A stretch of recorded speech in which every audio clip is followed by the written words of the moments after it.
Recently, every day in the ward of the local hospital, the doctor asked the same question, namely, how Tae-sun was feeling. At such moments, he would always look at one point and say that his legs hurt, and his answer never changed. And the doctor, who had always heard these answers, could not resist ordering Nurse Kim to increase the dosage of pain medication. The guy did not want to understand at what point everything went wrong anymore, but interrupting his thoughts, the nurse offered to take him to the ward.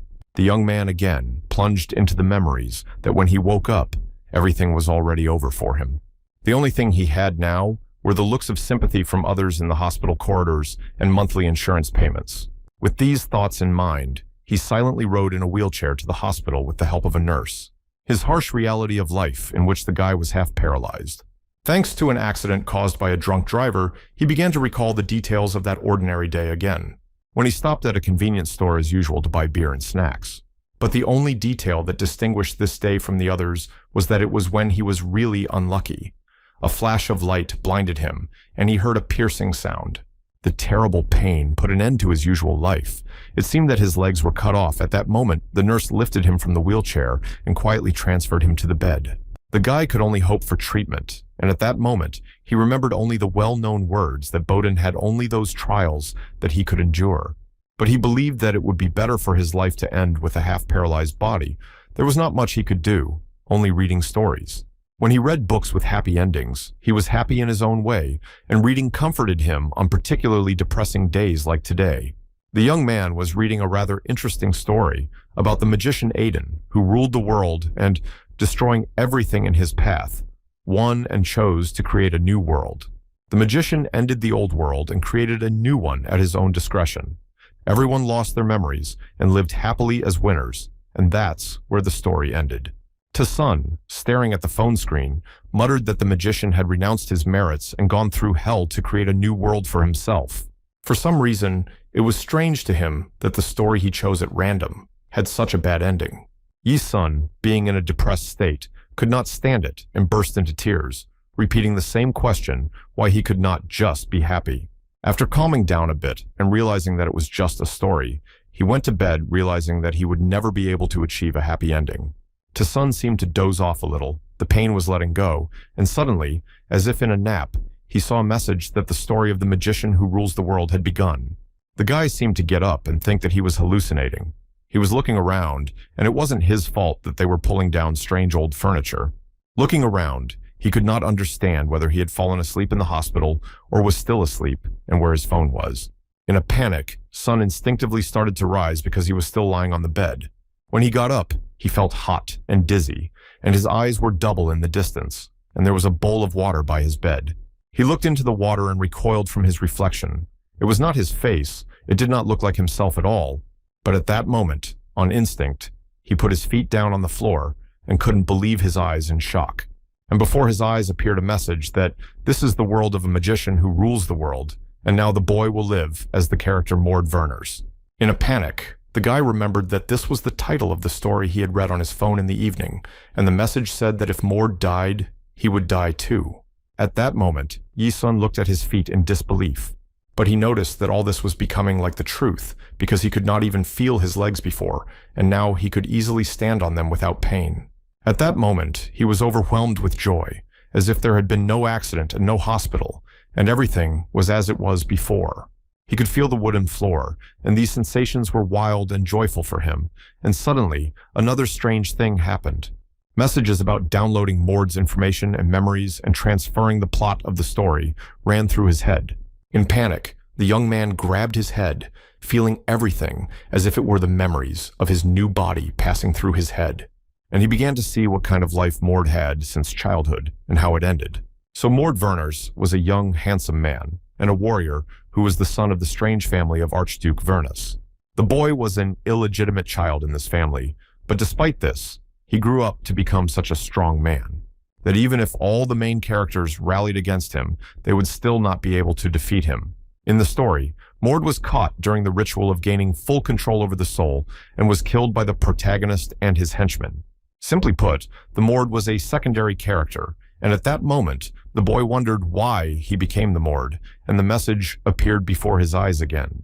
In order for him to prevent the destruction, and then his wish would come true, It was probably meant that Tae-sun would change the end of this story, and he saved the world instead of the main character who destroyed it, and he thought at that moment that maybe it was a dream after all, because he was tired of his miserable life, but he realized that he could not continue to live as a paralyzed man, and if it was a dream, he had no desire to wake up. The guy instantly became determined and firmly decided that if God was mocking him like this, he had only one wish. It was to get his life back to the way it was before the accident, and he clenched his fists tightly at that moment. Sun knew all about this story of the magician, which he read with interest every day. He also studied all the possibilities of Mr. Da, because he was his favorite character after all. And at that moment, the young man decided that he had to try, but mentally told himself that he would not try, but would do it for sure. Thus, his minor character, Mord Vernars, was part of the Archduke Vernars' genealogy. The boy did not know who his mother was, who died a few days after giving birth, and he had a hard life. Everyone called him a dirty blood. Having killed his own mother as a child, he was weak and unable to defend himself. No one played with him, but only abused him and called him a monster. But a turning point came in his life because members of the Vernars family awakened when they turned 15. And this process is called the awakening of new blood, which is accompanied by pain that looks like a person is being burned alive, and then strength is given. But if a person is not a member of the Archduke's family, the chances of surviving the awakening are less than 1 in 5. But Mord Vernus coped with this awakening and gained incredible strength and finally read his mother's letter, where she asked him to go to the Duke's castle. Tae-sung continued to recall that his character agreed to be tested by his father, whom he had never even met, and the boy realized that he had just arrived. Before the Archduke, who already had many heirs, Mord had very few chances of being accepted and recognized by his father. But with the awakening of the power of new blood, he became so strong that none of the main characters could resist him. And he decided to test it because he was not fully confident in his abilities. And suddenly, he heard an unfamiliar voice calling him and asking what he was doing and what day it was, and he saw a man with a beard. According to his recollections, it was Todd, the instructor, who asked him why he was staring at him so surprised. The young man approached Todd, who was in good shape, and asked him what had happened and what was going on, thinking that he was bigger than him anyway.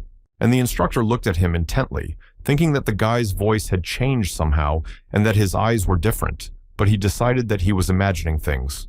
He asked him if he had forgotten that there was a test today, and Tae-sung asked him what he meant. And Todd explained that inspectors would come to see his abilities, his body, and he really hoped that Mord could fight. The thought of having to fight made him feel hot, but he didn't show it because it wasn't supposed to be a real fight. But at that moment, he thought with satisfaction that he wanted to check out what he was anyway, and what his new body was like. The instructor, Todd, turned irritated and walked off into the thick of the forest, asking him if he had forgotten what he had told him yesterday. The guy asked him what exactly, and he nervously repeated that he could not say that he was the son of a duke, even though the rumors had already spread. And everything will be revealed when Mord becomes a real warrior. There was little time left, and the boys entered the castle courtyard, where a crowd of other young men stood, and Instructor Todd cheerfully told them that finally everyone had gathered and the strangers were looking at Mord with interest. And one of them asked that this newcomer would probably be tested today, and Mord just thought that the boys looked older than the students and were probably warriors. But Todd told them that everyone had probably heard that Vernars would not fight like his father.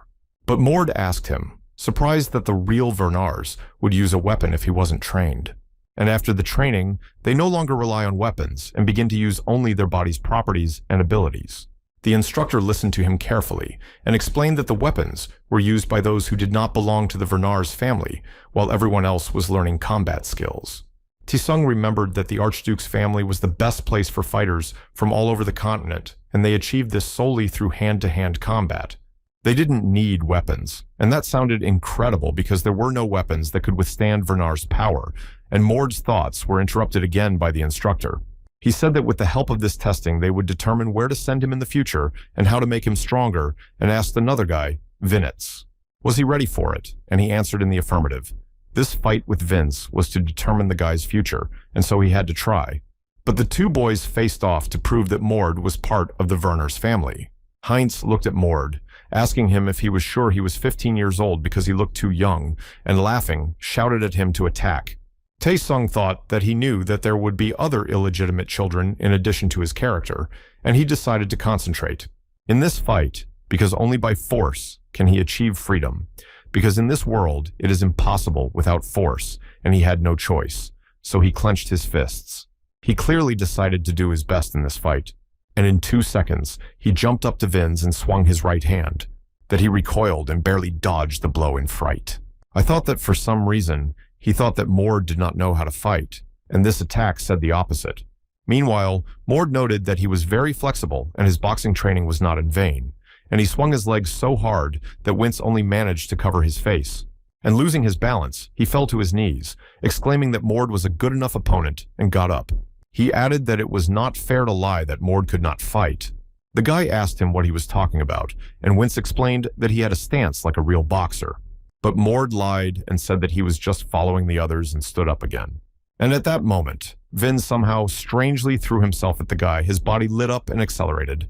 Todd's instructor was watching the fight with another guy who shouted at him that he was using mana, and it wasn't fair because Mord was a weak opponent. Todd hissed at him to shut up, and Mord also noticed the crown's use of mana, and at that moment, his opponent screamed that the guy had insulted him, and that he should be grateful that he was restraining himself and cursing loudly.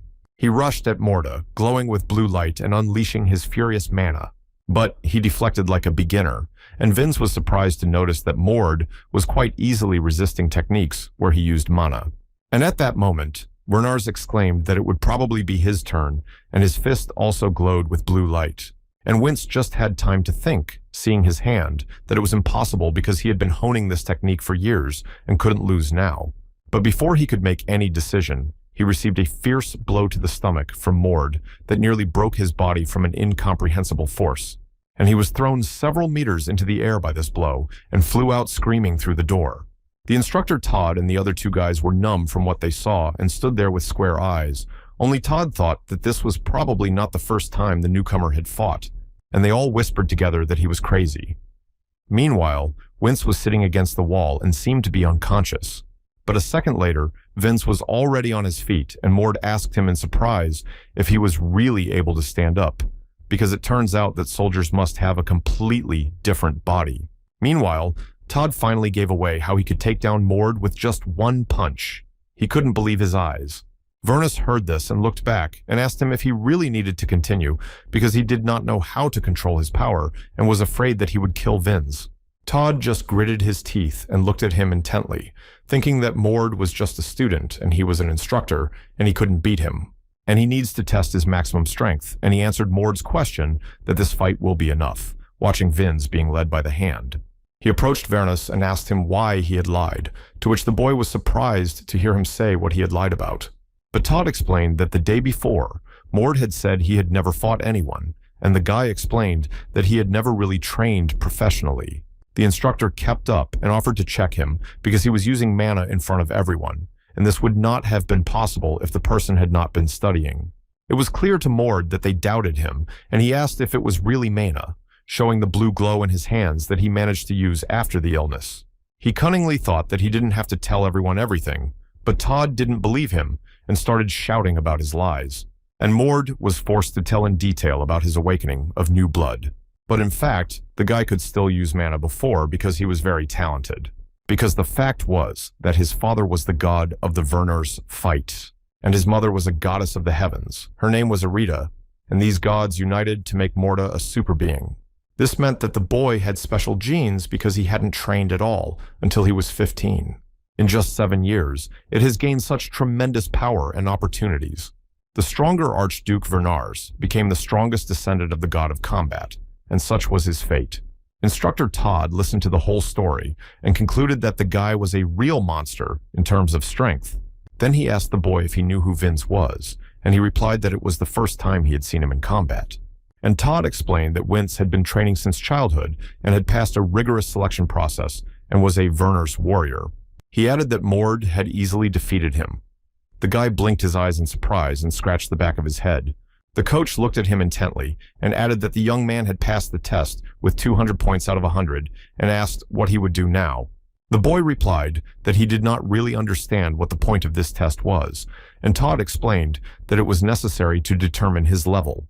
He added that the Archduke Wernar's family has 3 levels of military training, which take place one after another, subject to the completion of the previous task, and if you complete all levels, you can officially become a professional warrior. However, not everyone manages to pass these checks because of their complexity. Mord thought about what Todd had said, and only briefly replied that he understood and asked if he could start with the first level. Todd couldn't believe his ears, and the guy was already quickly clarifying whether it was possible to learn techniques using mana from the basics. He asked if he would probably not be promoted if he fulfilled all the conditions, and the instructor confirmed that he was right, because it would be better to pass the test right away. But Mord smiled and said that he would start from the very first level. Todd skeptically replied that so be it, but he would not be treated with much respect, thinking that he was still an illegitimate child. He added that tomorrow he would ask someone to tell Mord all the conditions for passing the first level and left. And the guy finally returned home. It was late in the evening, and he decided to go to bed early, satisfied that the test had gone well after all. But he couldn't sleep because he kept thinking about whether his character had gone through all this as well, because the story didn't say how Mord became the Archduke's trump card. The boy sat on the bed and thought that, on the other hand, it was logical because he was a minor character, and the story said that the Duke tried. Squeezing the most out of Mord to use him as a living weapon, he was curious how the character still managed to pass this test. For some reason, he thought that he had been bullied as a child and could not defend himself, and most likely, he was beaten and sent to the first level. And it became clear to the young man why he got this character, because he himself got into a fight at the slightest injustice. But Mord had a different life after all, and he was determined to save this strange world from destruction, and to do so, he would have to stop the hero Aiden. And the boy began to remember that the one who collects the fragments of the world can become the Almighty, as the story of the ruling magician said. As a god, Aiden took the lives of not only his enemies, but also his friends. This story was about the confrontation between Aiden and his enemies for the right to destroy the world. And the boy made a promise to himself to stop Aiden at any cost, and it seemed like it was his last chance because now he was Mord and not T'Sun.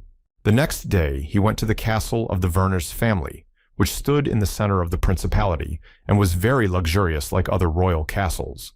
On the edge of the third region of the castle were training facilities for soldiers.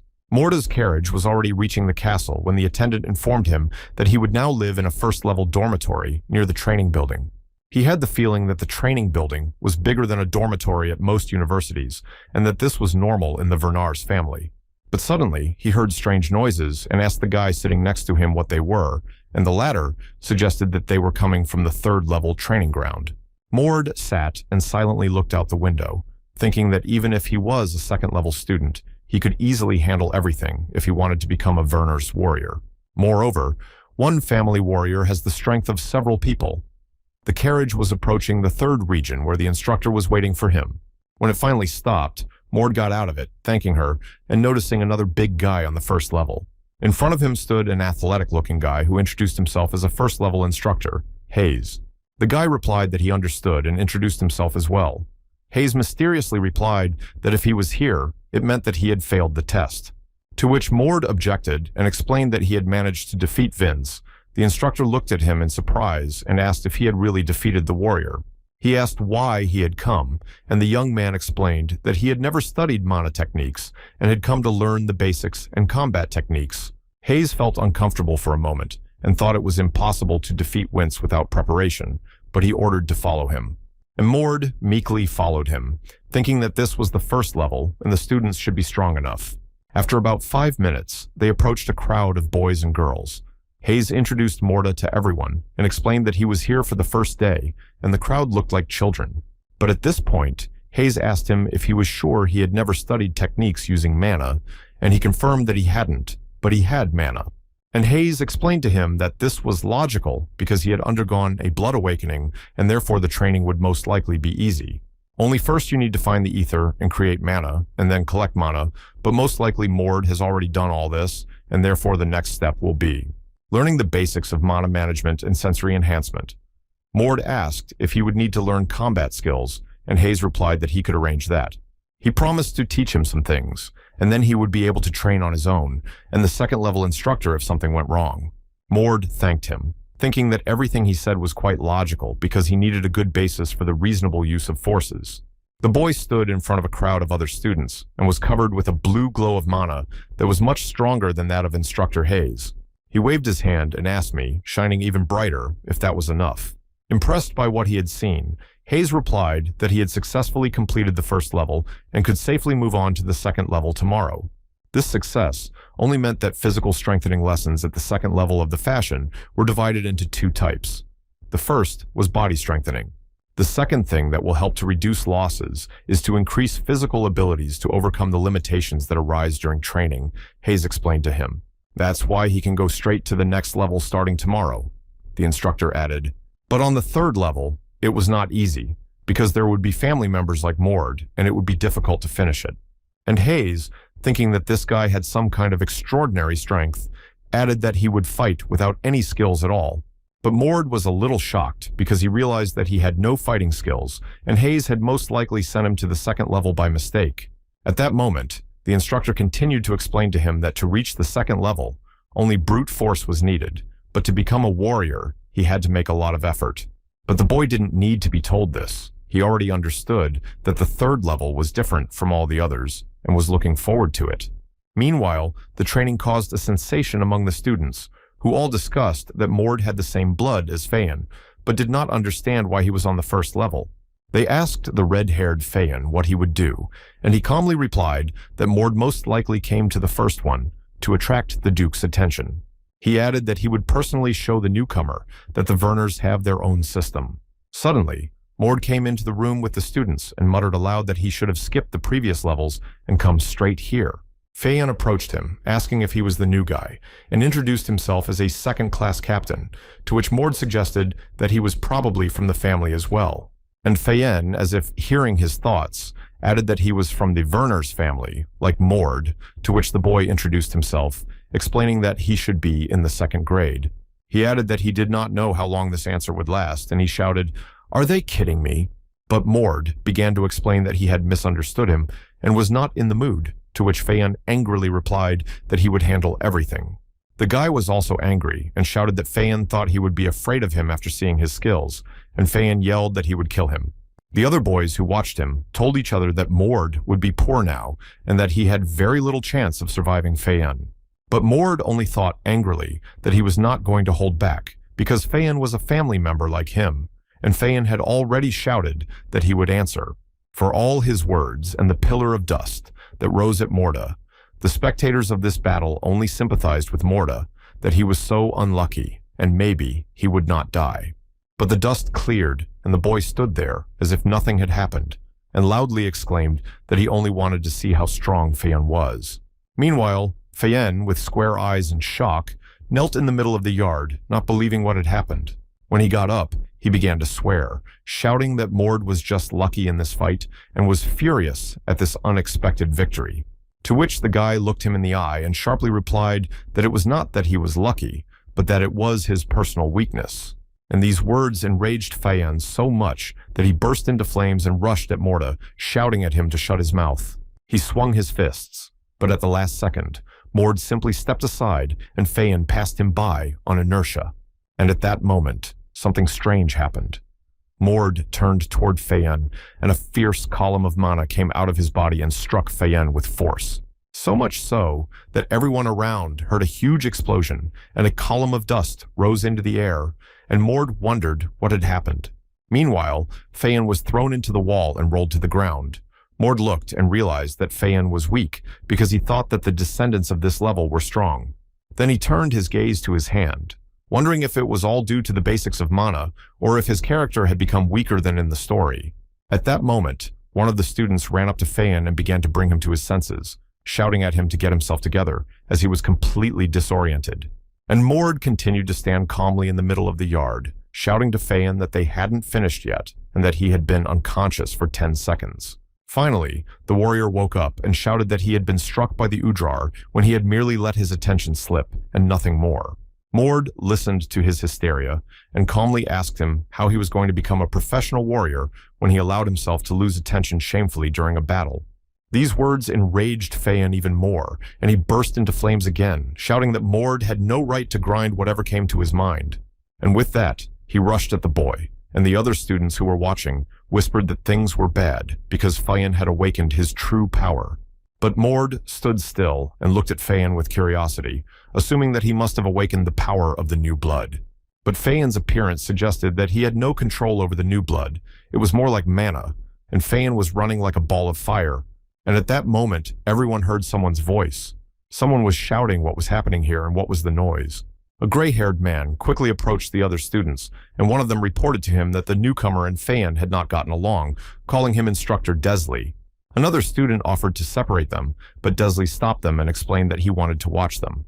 Looking closely at the boys, the instructor thought that Fayan's strength was comparable to that of an ordinary warrior, but he had no way to test it. And turning his gaze to Mord, he said to himself that this is a descendant of the Verners who is here for the first day, and if he dies, it will not be a great tragedy. Meanwhile, Fayan was in a rage, screaming at Morda that he had pissed him off and would now pay for it with his miserable life. Mord looked at him carefully and thought that Fayan was using a technique similar to his and cursed. It was an advanced skill that allowed you to use your body or weapon together, which multiplied the energy potential. And it dawned on Mord that it must be a body impulse, and at that moment, Fayan jumped to him. He crouched down and hit the ground with all his might, knocking the bells and whistles out of his hands and making the ground tremble under his feet.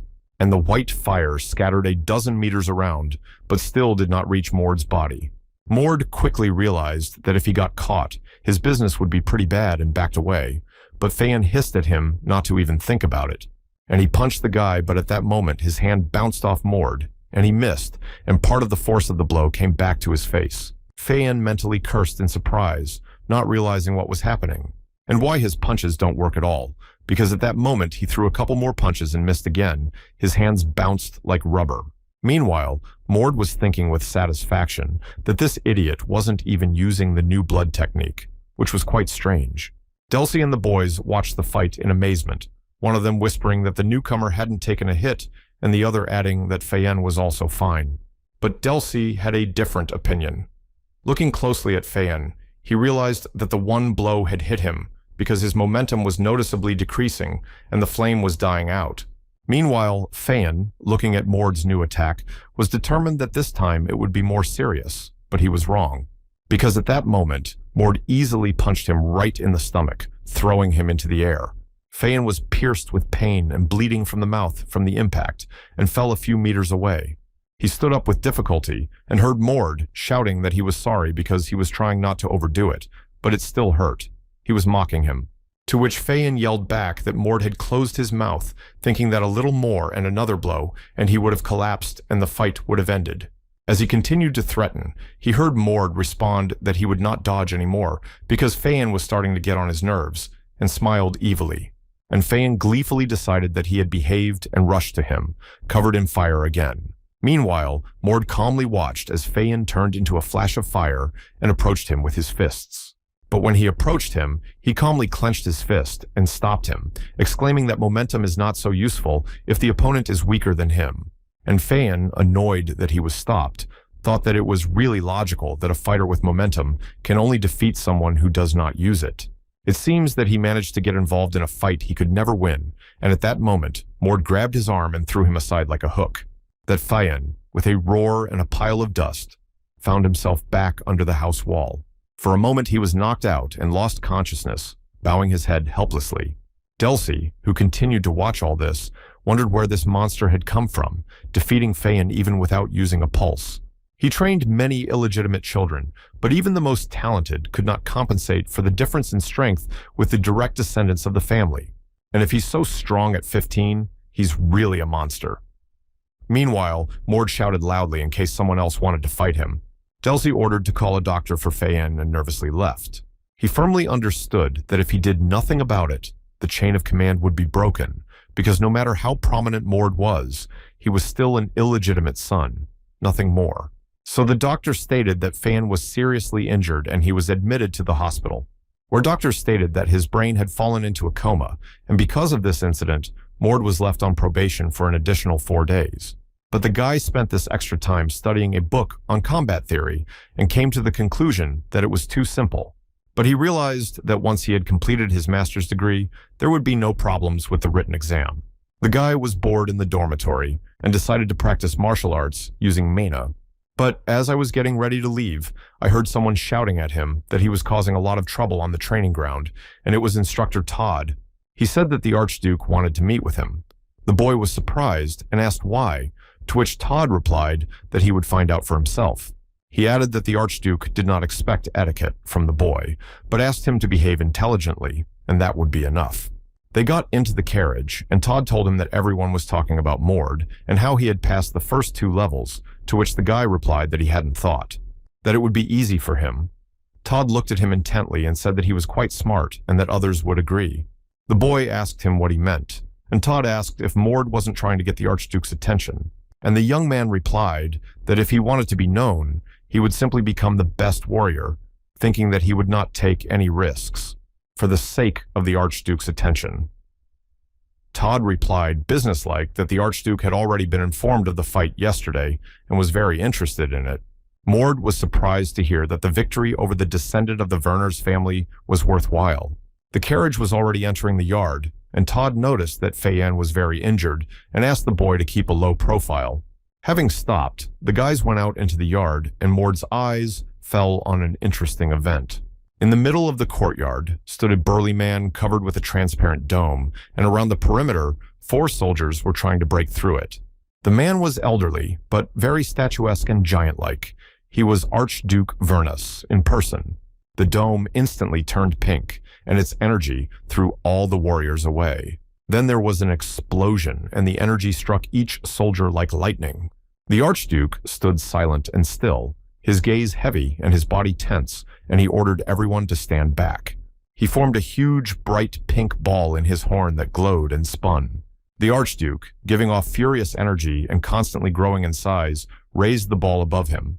It was Vernus's special ability to absorb both magical and physical damage.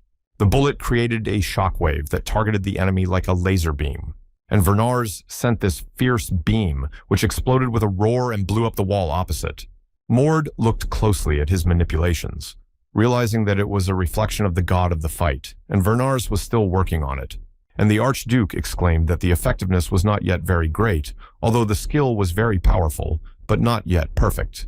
Finally, Vernars looked around and said hello in a loud voice, apologizing for being expected. The boys fell to one knee and bowed their heads to greet him. Vernars ordered them up and explained that he had called them because he didn't want all these formalities. But approaching Mord, he added that he had heard how he had surprised everyone at the training ground. Vernus was 5 times bigger than the boys and scary.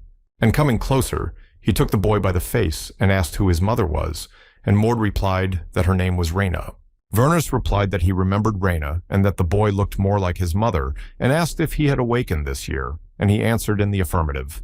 Then Vernars said with interest that they say that Mord resisted the impulse with the strength of your body, and he really wants to see how strong it is. And he called another warrior, Kessner, and ordered him to fight Mord, but he was frightened and asked if it was this child, because Mord looked exactly his age, to which Vernars replied that he was his son, and he wanted to see what he was capable of and asked him not to overdo it. The boy looked at Kessner curiously because he knew that he was one of the 10 soldiers who trained with the Archduke. Meanwhile, Kessner pointed to the courtyard.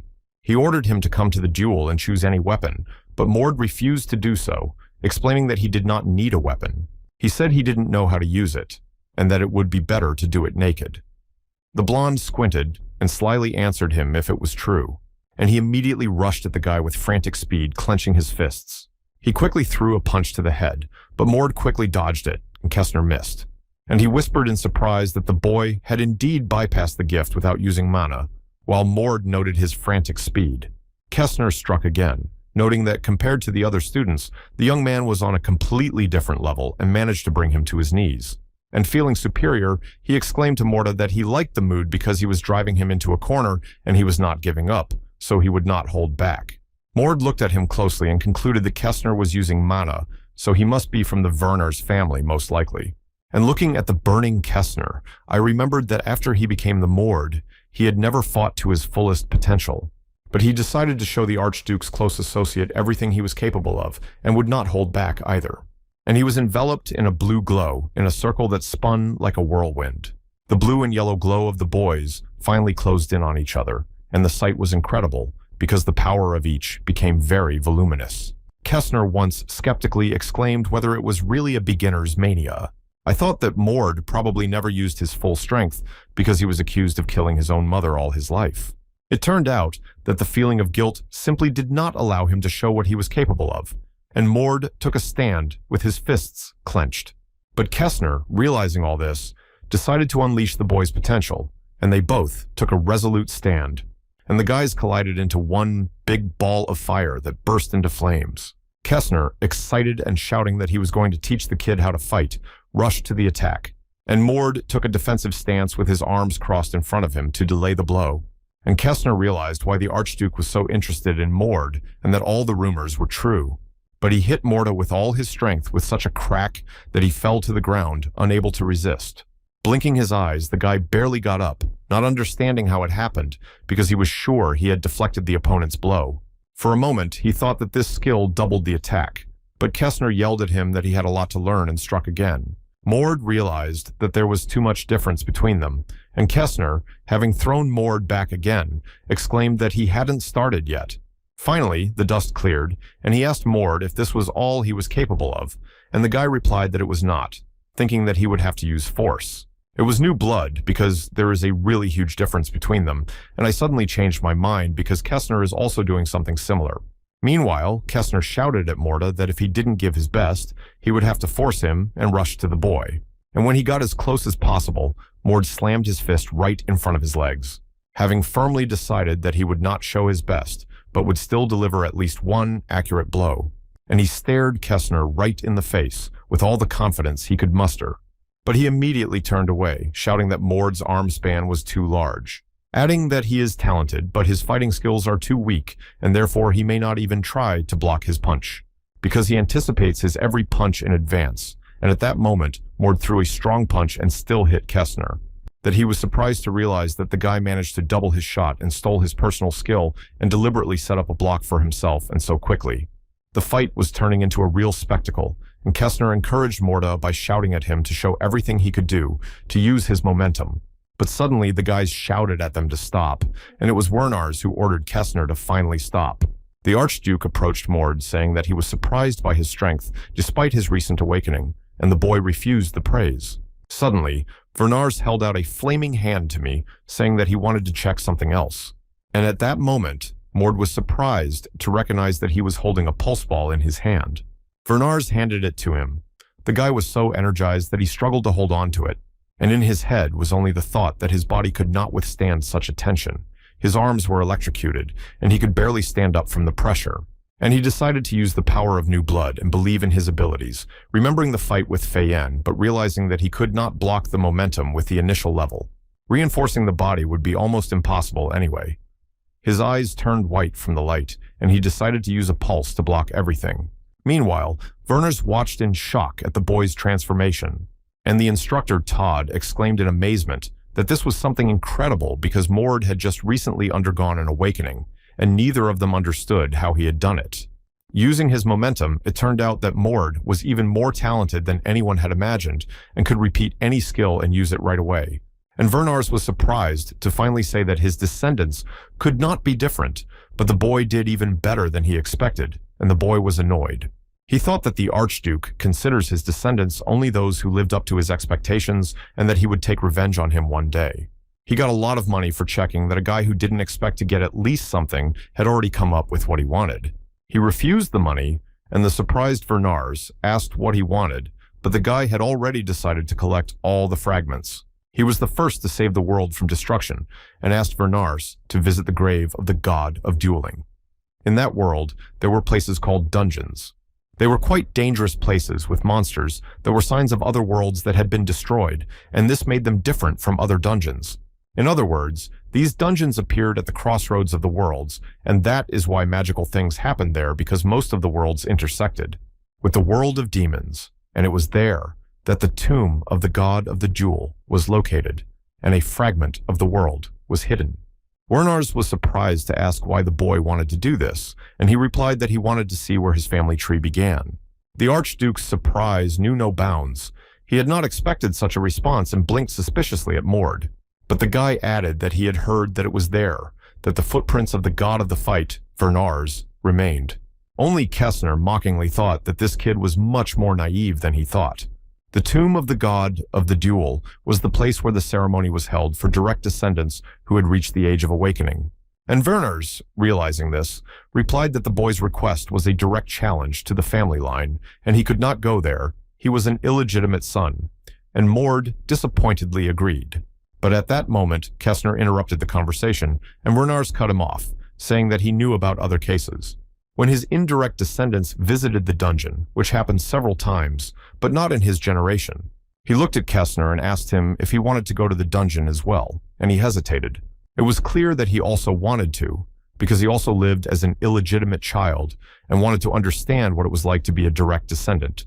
And turning around, he told Mord that it was too early for him because he was an unprepared warrior, but he would give permission when he became a real warrior. Mord happily agreed, realizing that he could only become such a warrior if he outrun Zayden, and Mord and Todd left after saying goodbye.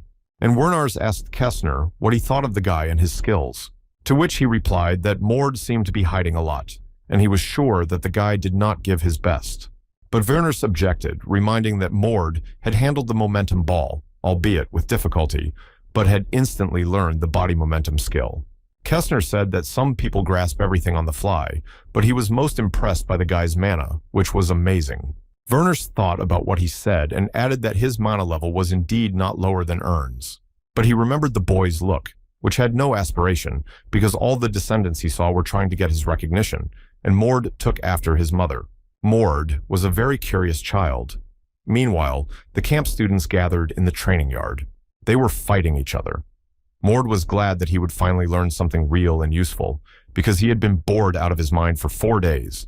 He had heard that 5 descendants would be selected to be allowed to visit the tomb of the god. Kessner and Owen would be selected for sure, and there were 3 more places left.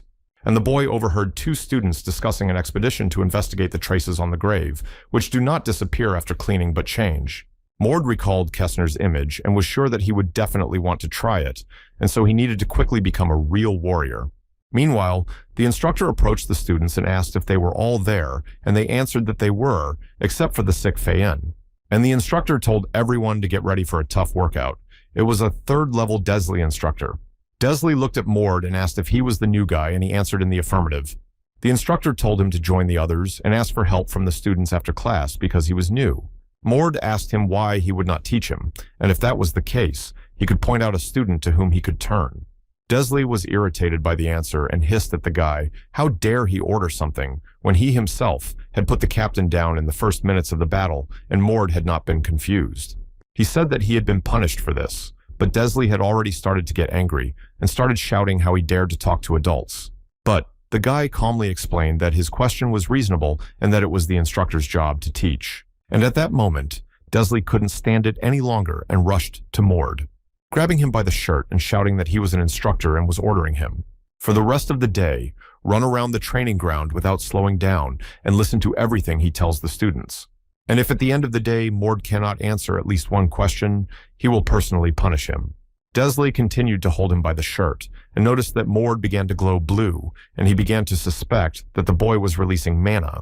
Noticing that Mord was looking down on him, Desley lost his temper and punched him in the jaw for insubordination, cursing loudly. He shouted that the instructor's word was law and that he would throw Mord out if he disobeyed him. Mord also swore in silence, and he realized that if he started a fight with Desley, he would lose the opportunity to become a warrior. And if you keep yourself in check, the goal of getting to the grave of God will become a reality, and so he humbly replied that he understood the rules. Desley only barked at him to start running, and Mord silently ran around the training field as fast as he could. The instructor watched him go, furious, thinking that he would definitely take revenge on him for such disrespect. After this incident, Desley harbored a grudge against the boy and began to punish him for any trifle by periodically giving him painful slaps. The fact was that the power over the students clouded Desley's mind, and if he thought that someone doubted his authority, he quickly punished without regret. But he easily called it training, so everyone was silent and no one could stand up to him and say a word, and that's how he ran everything. Meanwhile, He ordered Mord to stand on one arm and lift his torso up, constantly repeating how he dared to disobey the instructor. Mord didn't understand why Delsey was putting so much pressure on him because he had already released all his mana in front of the other students, and Delsey kept pushing him. He ordered the boy to stand like that until the end of the training, and God forbid he should move even an inch. Mord stood at the limit of his strength, thinking that he believed that Delsey could teach him useful things, and so he kept himself in check in the hope of starting a real study. And Delsey was going crazy with irritation at Morda. He sat and cursed in his mind at him because he had withstood all his punishments that would have broken another. Each time he came up with more and more difficult tasks that Mord endured as if in protest against him while being an indirect descendant and becoming a monster. But Delsey was 100% sure that Mord would soon break and he would force him to do so. They both stood in front of each other and each of them was bursting with rage inside. Finally, Mord loudly announced that he would pass the exam to become a warrior. The crowd around them was buzzing, and Delsey asked if he was in his right mind because he didn't have the skills yet, to which the boy calmly replied in the affirmative. He added that he believed that some people were not professional enough to teach him, and Delsey was momentarily numb to the words, which threw him off balance. And he started yelling that the guy was completely crazy because he was the only one who decided who could become a soldier and who could not, and he started threatening him that he would not allow him to take the exam. But the guy confidently replied that Delsey had no right to do so and officially invited the spirit of the god of the fight. The instructor stood there amazed and bewildered at the same time, not believing his ears. For the spirit of the god of the duel was the very sacred practice of dueling. Namely, all those who respected the authorities always had a firm position that did not change. It was the principle of whoever was stronger was right. And so the god of the fight gave the true warrior his blessing, and thus the truth remained with the winner in determining who was right. Mord shouted all this and added that according to the law, he had the right to challenge the instructor to a duel, and he would prove that Delsey was not worthy of being his teacher. Legend has it that the god of the fight, Vernars Rose, was unaware of his potential, and when he was young, he was abused by a man blinded by power. Because he considered himself his teacher, and when Roz grew up, he passed on to all his descendants that those who set their own rules deserved to lose their lives. And Mord added that the law allows students to challenge instructors to a duel because the god Vernars Rose himself did so. Delsey rushed to him and took him by the chest and started shouting that Mord still needed 10 years to grow up and then talk about this ritual. But the boy firmly reminded him that he had no right to refuse the spirit of the god of the fight. And at that moment, the boy was covered in blue flames, exclaiming that the student Mord was inviting the spirit of the god of the duel from the instructor Delsey. Around them, the crowd of students was simply numb from what they saw and heard. No one had ever allowed themselves anything like this. Mord once again shouted Delsey's invitation, while he could not say a word in anger and surprise. The guy turned to him and said that he had to decide for himself whether he would accept the challenge. But if he decided to refuse, all these students would not be considered witnesses, and he would tell absolutely everyone the truth. Finally, Delsey, coming to his senses, began to yell that the guy would not get away with it. But Mord was unmoved and only replied that this was really the instructor's last chance because he didn't want to waste time on all kinds of scum. Meanwhile, Delsey stared in amazement at the blue light around Mord, not understanding what this strange energy was. Reasoning that this guy had probably not shown everything he was capable of during the fight with Fian, he realized that he had nowhere to retreat. But hoping that he was just a kid and not a real warrior, he exclaimed that he agreed, but Mord would regret this fight, and the guy made an appointment in an hour. When Delsey asked why he was setting the time, Mord replied emphatically that he had the right to choose the place and time as a challenge. Repeating that he did not waste time on scum, he reminded that if Delsey ran away, he would not stop him, and left the square to the general silence of the people around him. Meanwhile, Kestner was watching the skirmish from the window of the building, hearing everything that was happening, and feeling that this guy was not as simple as he seemed. Calling the servants, he said he was going to the third-level training ground. Meanwhile, an hour later, a crowd began to gather at the training grounds, and the fight promised to be cool and unusual. Mord stood there idly, yawning. Only the crowd whispered whether this kid had invited a fight with the instructor himself and how it happened. Finally, Delsey approached the site in full ammunition and with a weapon in hand, and something remarkable was about to happen for the first time in 5 years. The guy smiled and approached him, asking if he hadn't run away after all. To which Desley irritably replied that he was rather arrogant and that he would save his life and still regret his stupid behavior. They exchanged curses, and suddenly both looked around because they heard someone say that they were late because it was not yet time to start. As Kestner approached them in person, the soldiers looked at him, not understanding what he was doing here. But Mord asked him how he got here, and Desley was surprised to hear that he hadn't expected such a guest. I just thought that maybe Mord knew him, and for some reason decided that the guy's insolent behavior was connected with Kestner's acquaintance.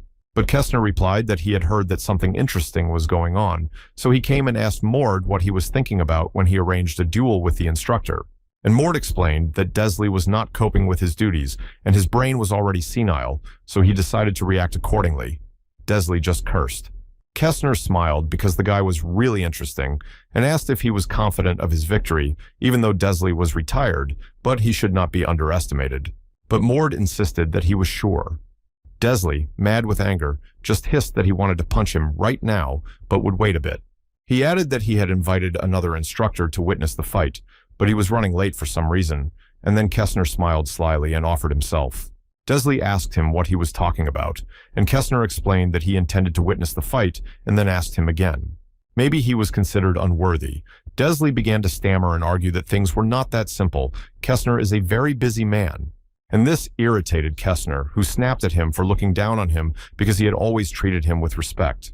With respect, because Desley taught him, but it doesn't mean that they are both on the same level. He was angry, and Desley started begging for forgiveness feeling. The absolute humiliation and their conversation was interrupted by Mord, who was warming up as if nothing had happened and shouted to them that time was running out and they had to start. And Kestner told them both that he was looking forward to their fight and hoped that he had come for a reason, turned around and left the field. Meanwhile, Mord turned his eyes to the confused Desley and whispered with satisfaction that it was probably time to start. But Desley decided to threaten the guy and said that the momentum of the body with physical strength was probably all he had and that he would regret this fight. And he would love to see how Mord would handle the momentum of the sword. The guy clenched his fists and said that he was very wrong. Did Desley really think that he would have revealed all his trump cards in a normal fight with a student?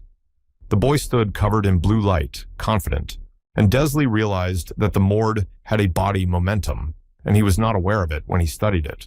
In a second, the two warriors rushed to meet each other, carving out mana as they went. Desley only managed to shout that it didn't change anything, and he spat on Mord's momentum and swung to hit him. But there was a surprise for him. The guy went through the punch and threw it to him, and he didn't understand anything at all. Meanwhile, Mord activated his mana because it was his turn to strike. And he shot a blue energy ball directly at Desley, who barely had time to shield himself, exclaiming that he recognizes that the boy deserves the title of warrior, but that Mord still cannot defeat him. And Desley, saying that skills are much more important than fierce strength, rushed at Morda, flashing red fire. He kept shouting at him that he did not have deep knowledge of mana-based combat techniques, because he still needs to grow up a lot. He struck again with his sword. That the guy was terrified and barely managed to dodge the sword that whistled past his face. Still, it hit him a little, leaving a small scratch on his cheek. Meanwhile, Desley was screaming like a madman that he had survived an endless number of battles and had almost lost his life many times while continuing to attack. Over and over again, the guy started to back away, listening to his screams about how he dared to challenge him to a duel.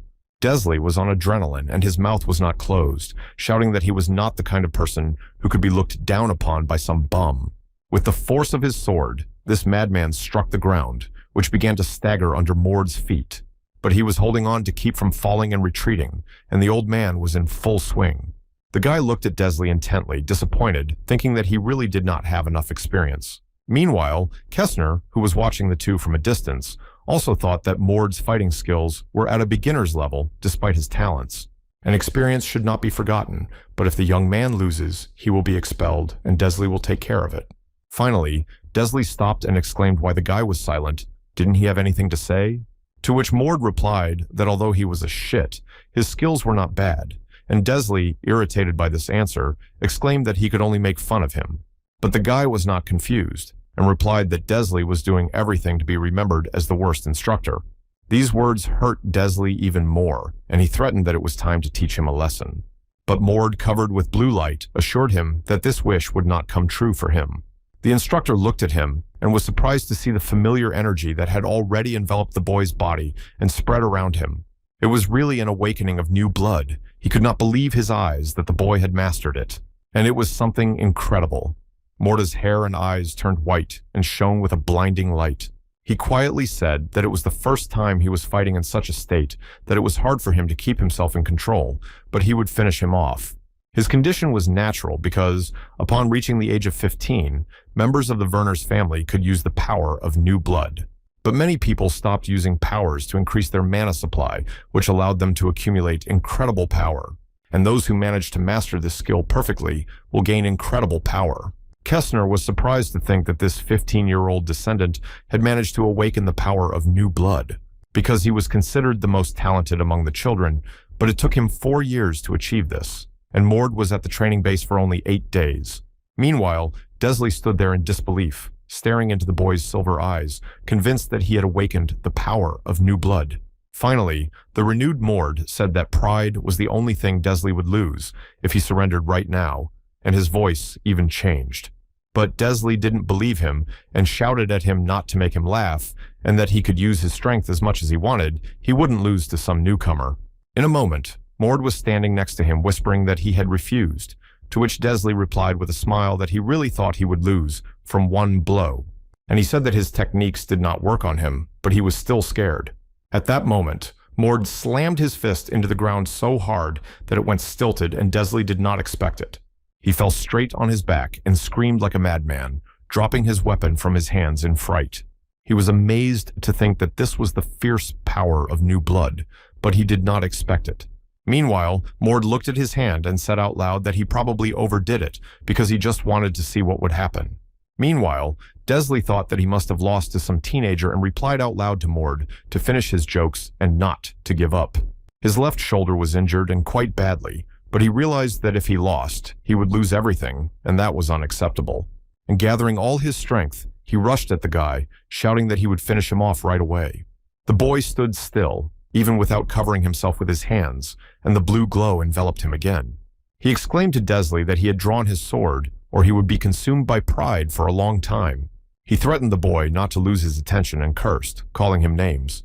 Because he had no equal in combat techniques, and therefore, whatever his opinion of himself, at that moment, he stuck his sword right into Morda.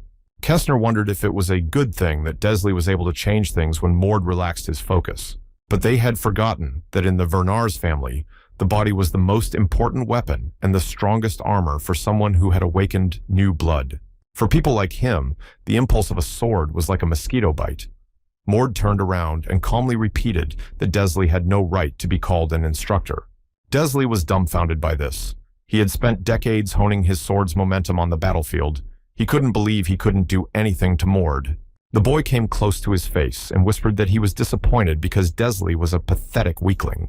The instructor was furious at these words and started shouting who Mord was, that he allowed himself to be spoken to like that. And he stabbed him with his sword, and at that moment, Mord grabbed the sword right by its blade, saying that the descendants of the god of the duel fight with their bare hands, because the strongest weapon is your own body. And did Desley really think that such a blow could hurt? And Desley screamed in agony.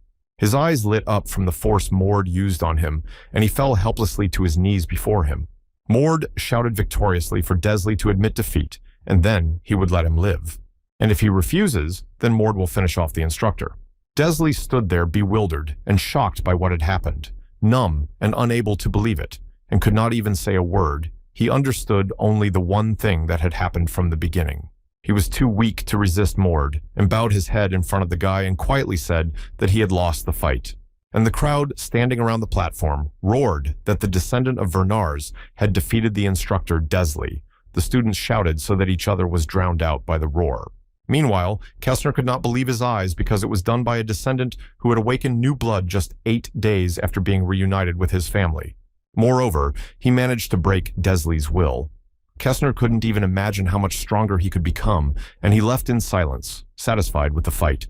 Rumors about the incredible guy in this fight spread around and reached Erna Vernars, who was the 7th child among the direct descendants of the family. The servant told her everything he had learned, and she realized that a real monster had appeared, and now something interesting was bound to happen. Meanwhile, Mord himself came to the castle of Archduke Wernars. Wernars was sitting on his throne and looking at the boy with interest. He asked him if he had become a real warrior because he had heard that he had invited the spirit of the god to fight, and Mord replied that he had come for a reward. Werners asked with interest whether Mord really fought with Desley to become a warrior, to which he replied that he could not observe that he was not fulfilling his duties. The Archduke came up to Mord and said that whoever is stronger is right. It is the law of the Werners family, and so the boy did everything right. But then he looked intently into Mord's eyes and asked him why he was hiding his incredible strength. And Mord explained to him that he was trying to use his mana as carefully as possible and used impulse for the first time. But the Archduke looked intently into his eyes, thinking that he could tell a lie instantly, and so he answered that he was sure that the boy had come to challenge the tomb of the god of the duel, and asked if his wish was still valid. Mord confirmed that it was. At this point, the servant frightenedly asked him to reconsider his decision because people would be unhappy if Wernars allowed him to visit the grave. Earlier, the official soldiers were furious at Wernars' words and began to shout who he was to give him advice. The servant was frightened and apologized for crossing the line with his advice. Wernars sighed and said that he would allow Mord to challenge the grave god of dueling, although he did not understand why he needed to do so, but he did not mind. The boy respectfully knelt down and bowed his head and thanked the Archduke. Finally, he would be able to assemble the first fragment of the world. Meanwhile, Kestner was authorized to lead Mord to the passage to the tomb of the god of the duel, and he led him to a huge tree. They stood there staring at them. And finally, Kestner said that they could only enter one at a time, and that no matter what Mord faced, no one would be able to enter, until he loses his life. Mord listened, and thought that the dungeon was much bigger than he thought, but he knew it was locked. Kestner interrupted his thoughts by saying that he could not believe that he was allowed to enter first, to which Mord replied that he did not believe he would be allowed to enter, and so quickly too. Kestner looked at him intently and added that it was all thanks to Mord's efforts and asked him to try to come back alive. The guy sincerely thanked Kestner and turned around and walked confidently to the entrance. Stopping close to the door, he looked at it again, thinking that even standing next to it was quite unpleasant. Legend has it that the god of the duel never died. He fulfilled his destiny in the human body and left this world to become a deity in heaven. The name of the tomb was given by the Wernarsi themselves, and it had a completely different purpose. In fact, the remains of the human form of the god of the duel were delegated to this place, and Mord entered thinking that after 7 years, Aiden would be able to find the fragment inside this dungeon. But for that, he would need help. Entering the dungeon, Mord was sure that the fragment must be there. After passing through a dark tunnel, Mord came to a spacious square where there was not a soul. He was surprised, thinking that he was sure that it was not supposed to be like this because the descriptions of the dungeon differed significantly from what he saw. As many as 6 roads were laid within the tomb of the god of the duel, but only one was ever used in history. Mord thought about it because every path had a seal, and he just had to find it. Each seal looked like a stone sculpture of a fragment of a god's life. The guy walked on, and everything around him looked as if it were not real and looked more like an unfinished computer design. Suddenly, he heard something creeping behind him and looked back to see a hellhound with fire coming out of its mouth. He turned around, and there were 2 dogs standing in front of him, ready to attack. They looked like huge wolves, and the dog's head was lowered, and it began to growl terribly. For a moment, Mord was confused because they were almost as tall as he was, and the boy had hoped that he would not meet so many monsters here. And at that moment, one of the dogs rushed at him, pouring fire from its mouth.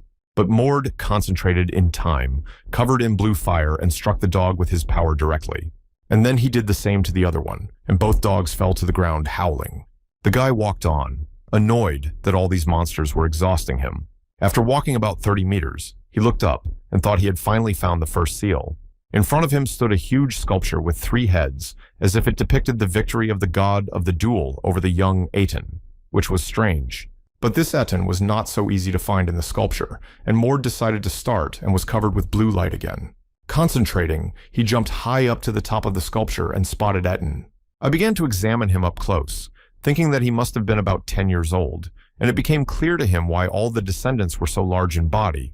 The muzzle straightened and began to shine even more like a Christmas tree from Manhwa, and at that moment, having cut his hand a little until it bled, he approached the statue, and he dripped blood directly on Etin's stone head. He realized that if he didn't have any clues, it would be difficult to know what he needed to know, because who would have thought of dripping on a sculpture after the awakening of new blood? But when he jumped off the statue, he was glad that he had done it before everyone else, and he quickly went to look for the next seal to get ahead of everyone. He didn't notice that the head of the marble Etin, where the blood was pouring, began to crack. The next thing he encountered was a huge green python that jumped at him, hissing, and behind him, two hellhounds reappeared, ready to attack, followed by skeletons in metal armor whose eyes burned with fire. The guy quickly scattered everything with his power, and the path became free again. He was sure that he had been walking for a long time, and the next seal would soon appear. And these monsters that appeared as if out of nowhere annoyed him a lot. He realized that the road was so narrow that he would not be able to get around them, so he knocked them out again and again. The green python appeared in front of him again and began to attack mercilessly. But he realized that the test for the god of the duel was obvious. Using his strength, Mord quickly dealt with the python. Suddenly, he was attacked from the air by a strange monster bird with 6 eyes and a face that resembled a lizard. But he handled them easily as well. All these monsters proved his guesses that he was on the right track because they guarded the wall. And when he went behind the wall, he saw 5 seals in the form of marble dips on the heads of the people he had poured his blood on. He was sure that he would soon receive a fragment of the world. The longer he walked, the more you felt the power of his incredible mana and the fact that Mord had used his blood as many as 5 times. His mana was much less, but he confidently continued his journey in search of the 6th sculpture. Finally, after about 10 minutes, Mord stopped, as if mesmerized, because he had found her. The statue was incredible and several times larger than the previous ones, resembling a dragon with horns. Mord stood and contemplated its size, realizing that it would be difficult for him to jump on it. Suddenly, as if from the ground, a huge ogre grew up next to him, a terrible fat and naked monster of a strange blue color. The guy instantly took a stand, remembering that even a warrior with a sword momentum would have big problems with this monster org had thick mana. With a body like a person with a first-level physical enhancement, he bent down and growled at the guy. He hit the ground with his fist so hard that lightning burst in the air. The org hit the ground again and again, screaming so loudly that it was ear-splitting. It was no ordinary ogre, because ordinary ogres were no more than 4 meters tall, but this one was over 5. The ogre was furious and very aggressive. He kept hitting Morda in a circle, who only managed to dodge like a hare. But the fight with this guy was quite interesting for him, so he did his best. I hit the ogre in the head so that blood started to flow and the monster started to scream even louder. He staggered from the force of the impact, and Mord struck again and again. Suddenly, the unexpected happened, and the ogre took a swing and caught the moment, grabbed Mord in his huge hand, and lifted him up like a doll. He threw the guy to the ground with all his might, and stones flew, and a huge hole appeared. The guy lost consciousness from the pain and started coughing up blood, but found strength and began to get up little by little. He had only one thought in his head. Ogre could not be defeated with a single impulse.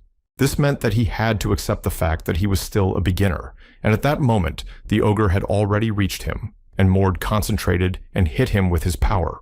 And the monster, unable to withstand the energy, fell on its back and seemed to even become quiet. The guy was still scared because he realized that if he had delayed for a second, he would have lost his life. Meanwhile, the ogre quickly regained consciousness and got up again, roaring angrily. And Mord, beyond his strength, activated again and rose into the air high above the monster. He shouted out in frustration for the creature to finally shut its mouth. And he hit him with such unprecedented power that instead of ogre, only a pile of mana was dispersed. The young man's hand was dripping with blood from the strain, and he was amazed that he had succeeded, thinking that he had just been able to awaken the divine power. Mord stood on the ogre's back and reflected that he had hoped to defeat this beast in his normal state, but he was too overconfident. He quickly jumped from his body to the ground, realizing that 15-year-old members of the direct lineage could still pass through this dungeon. But it seems that knowledge about combat and education is still very important. And when he comes out of the dungeon, he will start all over again. But when he came closer to the seal sculpture, he was surprised to notice that the god of battle was rather strangely tall, considering Vernars's height. For about 2.5 meters, he did not understand why God was smaller than him. But it didn't matter anymore, and he dripped his blood on the sculpture's head again. Rejoicing that now a fragment of the world would finally be his, but something went wrong and nothing happened, he realized that he had made a mistake.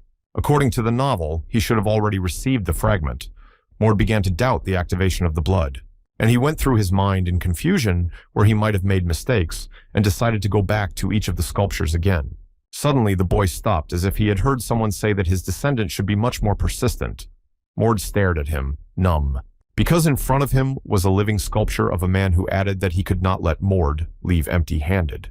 But Mord decided to go to the tomb of the god of death because he remembered that Aiden had received his fragment of the world, and he knew this because the young man had finished the novel. Meanwhile, the sculpture laughed and said that finally he had the opportunity to talk to his descendants, and therefore he would not let Mord leave, and started walking towards Mord.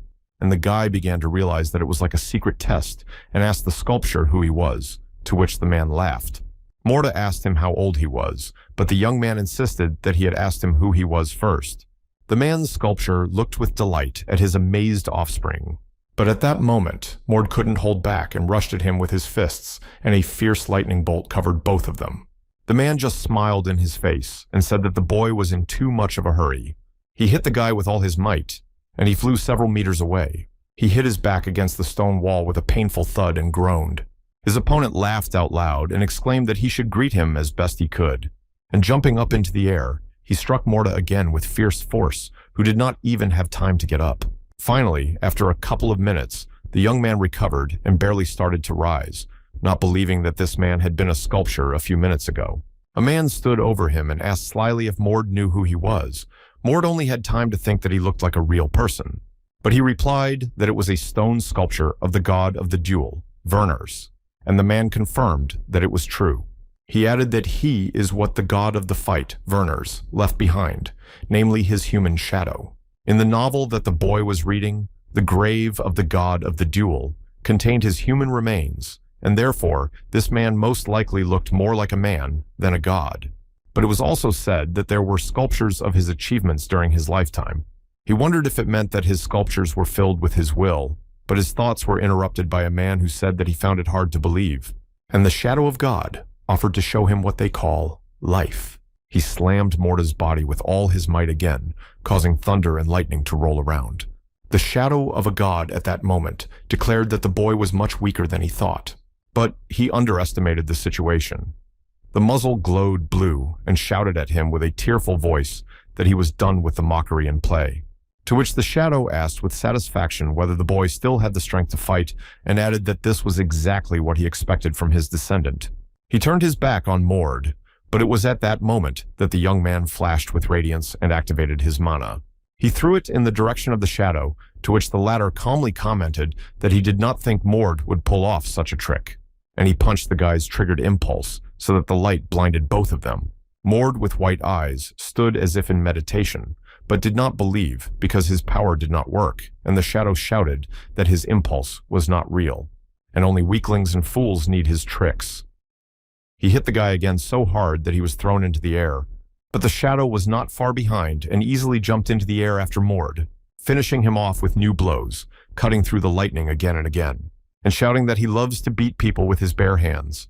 Meanwhile, Mord lost consciousness for a moment, and the only thought in his head was that he could not defeat the shadow even with divine blood, not believing that the difference in strength was so great. Meanwhile, Shadow launched a new attack, shouting that the boy still had some things to learn. Mord was lying on the ground, not moving and not believing that the sculpture was so strong. The shadow approached the boy and kicked him, asking if that was all he could do, and adding that he was disappointed in him, because in a real battle, he would have lost his life. Mord regained consciousness and barked for the shadow to stop talking because he was really annoyed. Rising up, the boy exclaimed that he was not done yet, wondering if his divine blood was really lost. But the shadow looked at him slyly, as if reading his mind, and replied that it was easy enough to draw his blood, and asked if all his descendants were as weak as Mord, and whether Mord now believes who he is, to which the boy uncertainly asked if he was really the shadow of the god Vernars, and the shadow replied that Mord could. to treat him as Vernars, and added that he had seen many people come to the dungeon, but only Mord was able to awaken him. He asked the boy how many years had passed since his last awakening, and he replied that 500 years had passed. The shadow did not believe this figure and was confused. I muttered that it had been so long ago, although the riddle was not that complicated. But Mord began to tell me that there was a conflict between his two descendants, and the loser took the artifacts with him, one of which contained the secret of this place. The shadow muttered in surprise that he was shocked by the descendants, and whispering under his breath that he shouldn't have shown his weakness, he asked Mord if he knew what his awakening meant. The guy was embarrassed and looked him in the eye and said he had no idea. At the same time, Mord recalled that in the distant future, someone would find the artifacts, and this person would become Aiden's assistant and help him get a fragment of the world. The shadow asked him if he was serious, but the boy repeated that it was the truth, and the shadow asked why he poured blood on the sculptures. Mord calmly explained that he was doing it to get a fragment of the world, recalling that in the novel, Aiden did exactly that and no gods appeared. He did not believe that God could awaken only when the blood of a direct descendant of the family was shed on him. But the shadow finally explained that the significance of his awakening and the reason he left the shadow was to teach Mord the divine blood enhancement. Mord explained to him that he could simply pass on his knowledge, to which Shadow objected, because these generations must reach the level they are at. They will be able to teach the next generations because the ability to use divine blood is proportional to the concentration of blood in a person, but through mixing blood. The amount of blood of the god of the fight decreases, but with the help of training, you can reach a certain level, and the problem is whether there will be a person who can teach. And this is exactly why the tomb of the god of combat was created, a training ground for descendants and a method of training. But when Mord is able to use the divine blood properly and reaches that level, his blood mastery will be perfect, and the shadow will finally be finished. It was only during these years that the blood became very weak, and the reason for this was a taboo broken by the Archduke to reduce the weakening of the blood, and even if Mord could be released. The divine blood would not last long, and one would have to train constantly to release it, and this was the kind of training the shadow suggested. And the guy asked how they would go, and the shadow slyly replied that they would fight again and again. Mord could not believe that they would only fight, and the shadow would not tell him anything, but the shadow explained that one must constantly learn from mistakes. The shadow noticed the boy's frustration and explained that this was the way to learn to fight, to which Mord skeptically replied that he might not survive such fights, because in the last fight he broke his ribs. Shadow waved his hand, and the pain went away, and explained that they would train for now. His wounds would be instantly healed, that's how mana works, and he added that he would not be his opponent. Mord asked in surprise who it would be, and at that moment, there was a fierce roar and an explosion that shook the ground under our feet. It was as if a young, sturdy guy had jumped out of the sky, shouting that he was an adult. The guy was handsome and smiled broadly, not realizing what was going on. Mord looked at him closely and came to the conclusion that he was a 10-year-old dueling god who had not yet reached the level where he could use his power. Because the god of the fight could use his power in his later years, when he released his blood, he already had green eyes and gray hair. At this point, the shadow explained that Mord had already seen this guy on his way here and that they were on the same level. The young man was surprised to hear that. He shouted at Mordu that he could just run away because he would be ashamed to be beaten by a 10-year-old boy, even though he looked much older. To which Mord snidely replied that he probably came here to fight with his mouth only. The guy was annoying him, and he shouted for him to release his divine power, being sure at that moment that he was stronger than him. The young man exclaimed that he did not use divine blood and laughed because if he did, Mord would say goodbye to his life. These words made Mord extremely angry, and he resolutely attacked his opponent. He swung his fist, but for some reason the newcomer stood still, and at that moment, something inexplicable happened, because Mord fell. The shadow mumbled that he didn't understand how it happened, but the newcomer laughed and asked if Mord was really from their family. He sat down next to Mord and summarized that he had no fighting skills at all, to which the shadow added that it looked like he would have to teach him how to fight. Mord regained consciousness, and the shadow calmly explained to him that he was young, but had already learned to release his power, and asked why he could not fight. To which Mord explained that he had never studied this, which was rather strange for a descendant of the shadow, and Mord told how he got here, and how the Archduke feels about him. He bled to death, to which Shadow thoughtfully muttered that he did not like the state of affairs in the family and promised to tell him how to resist the 10-year-old.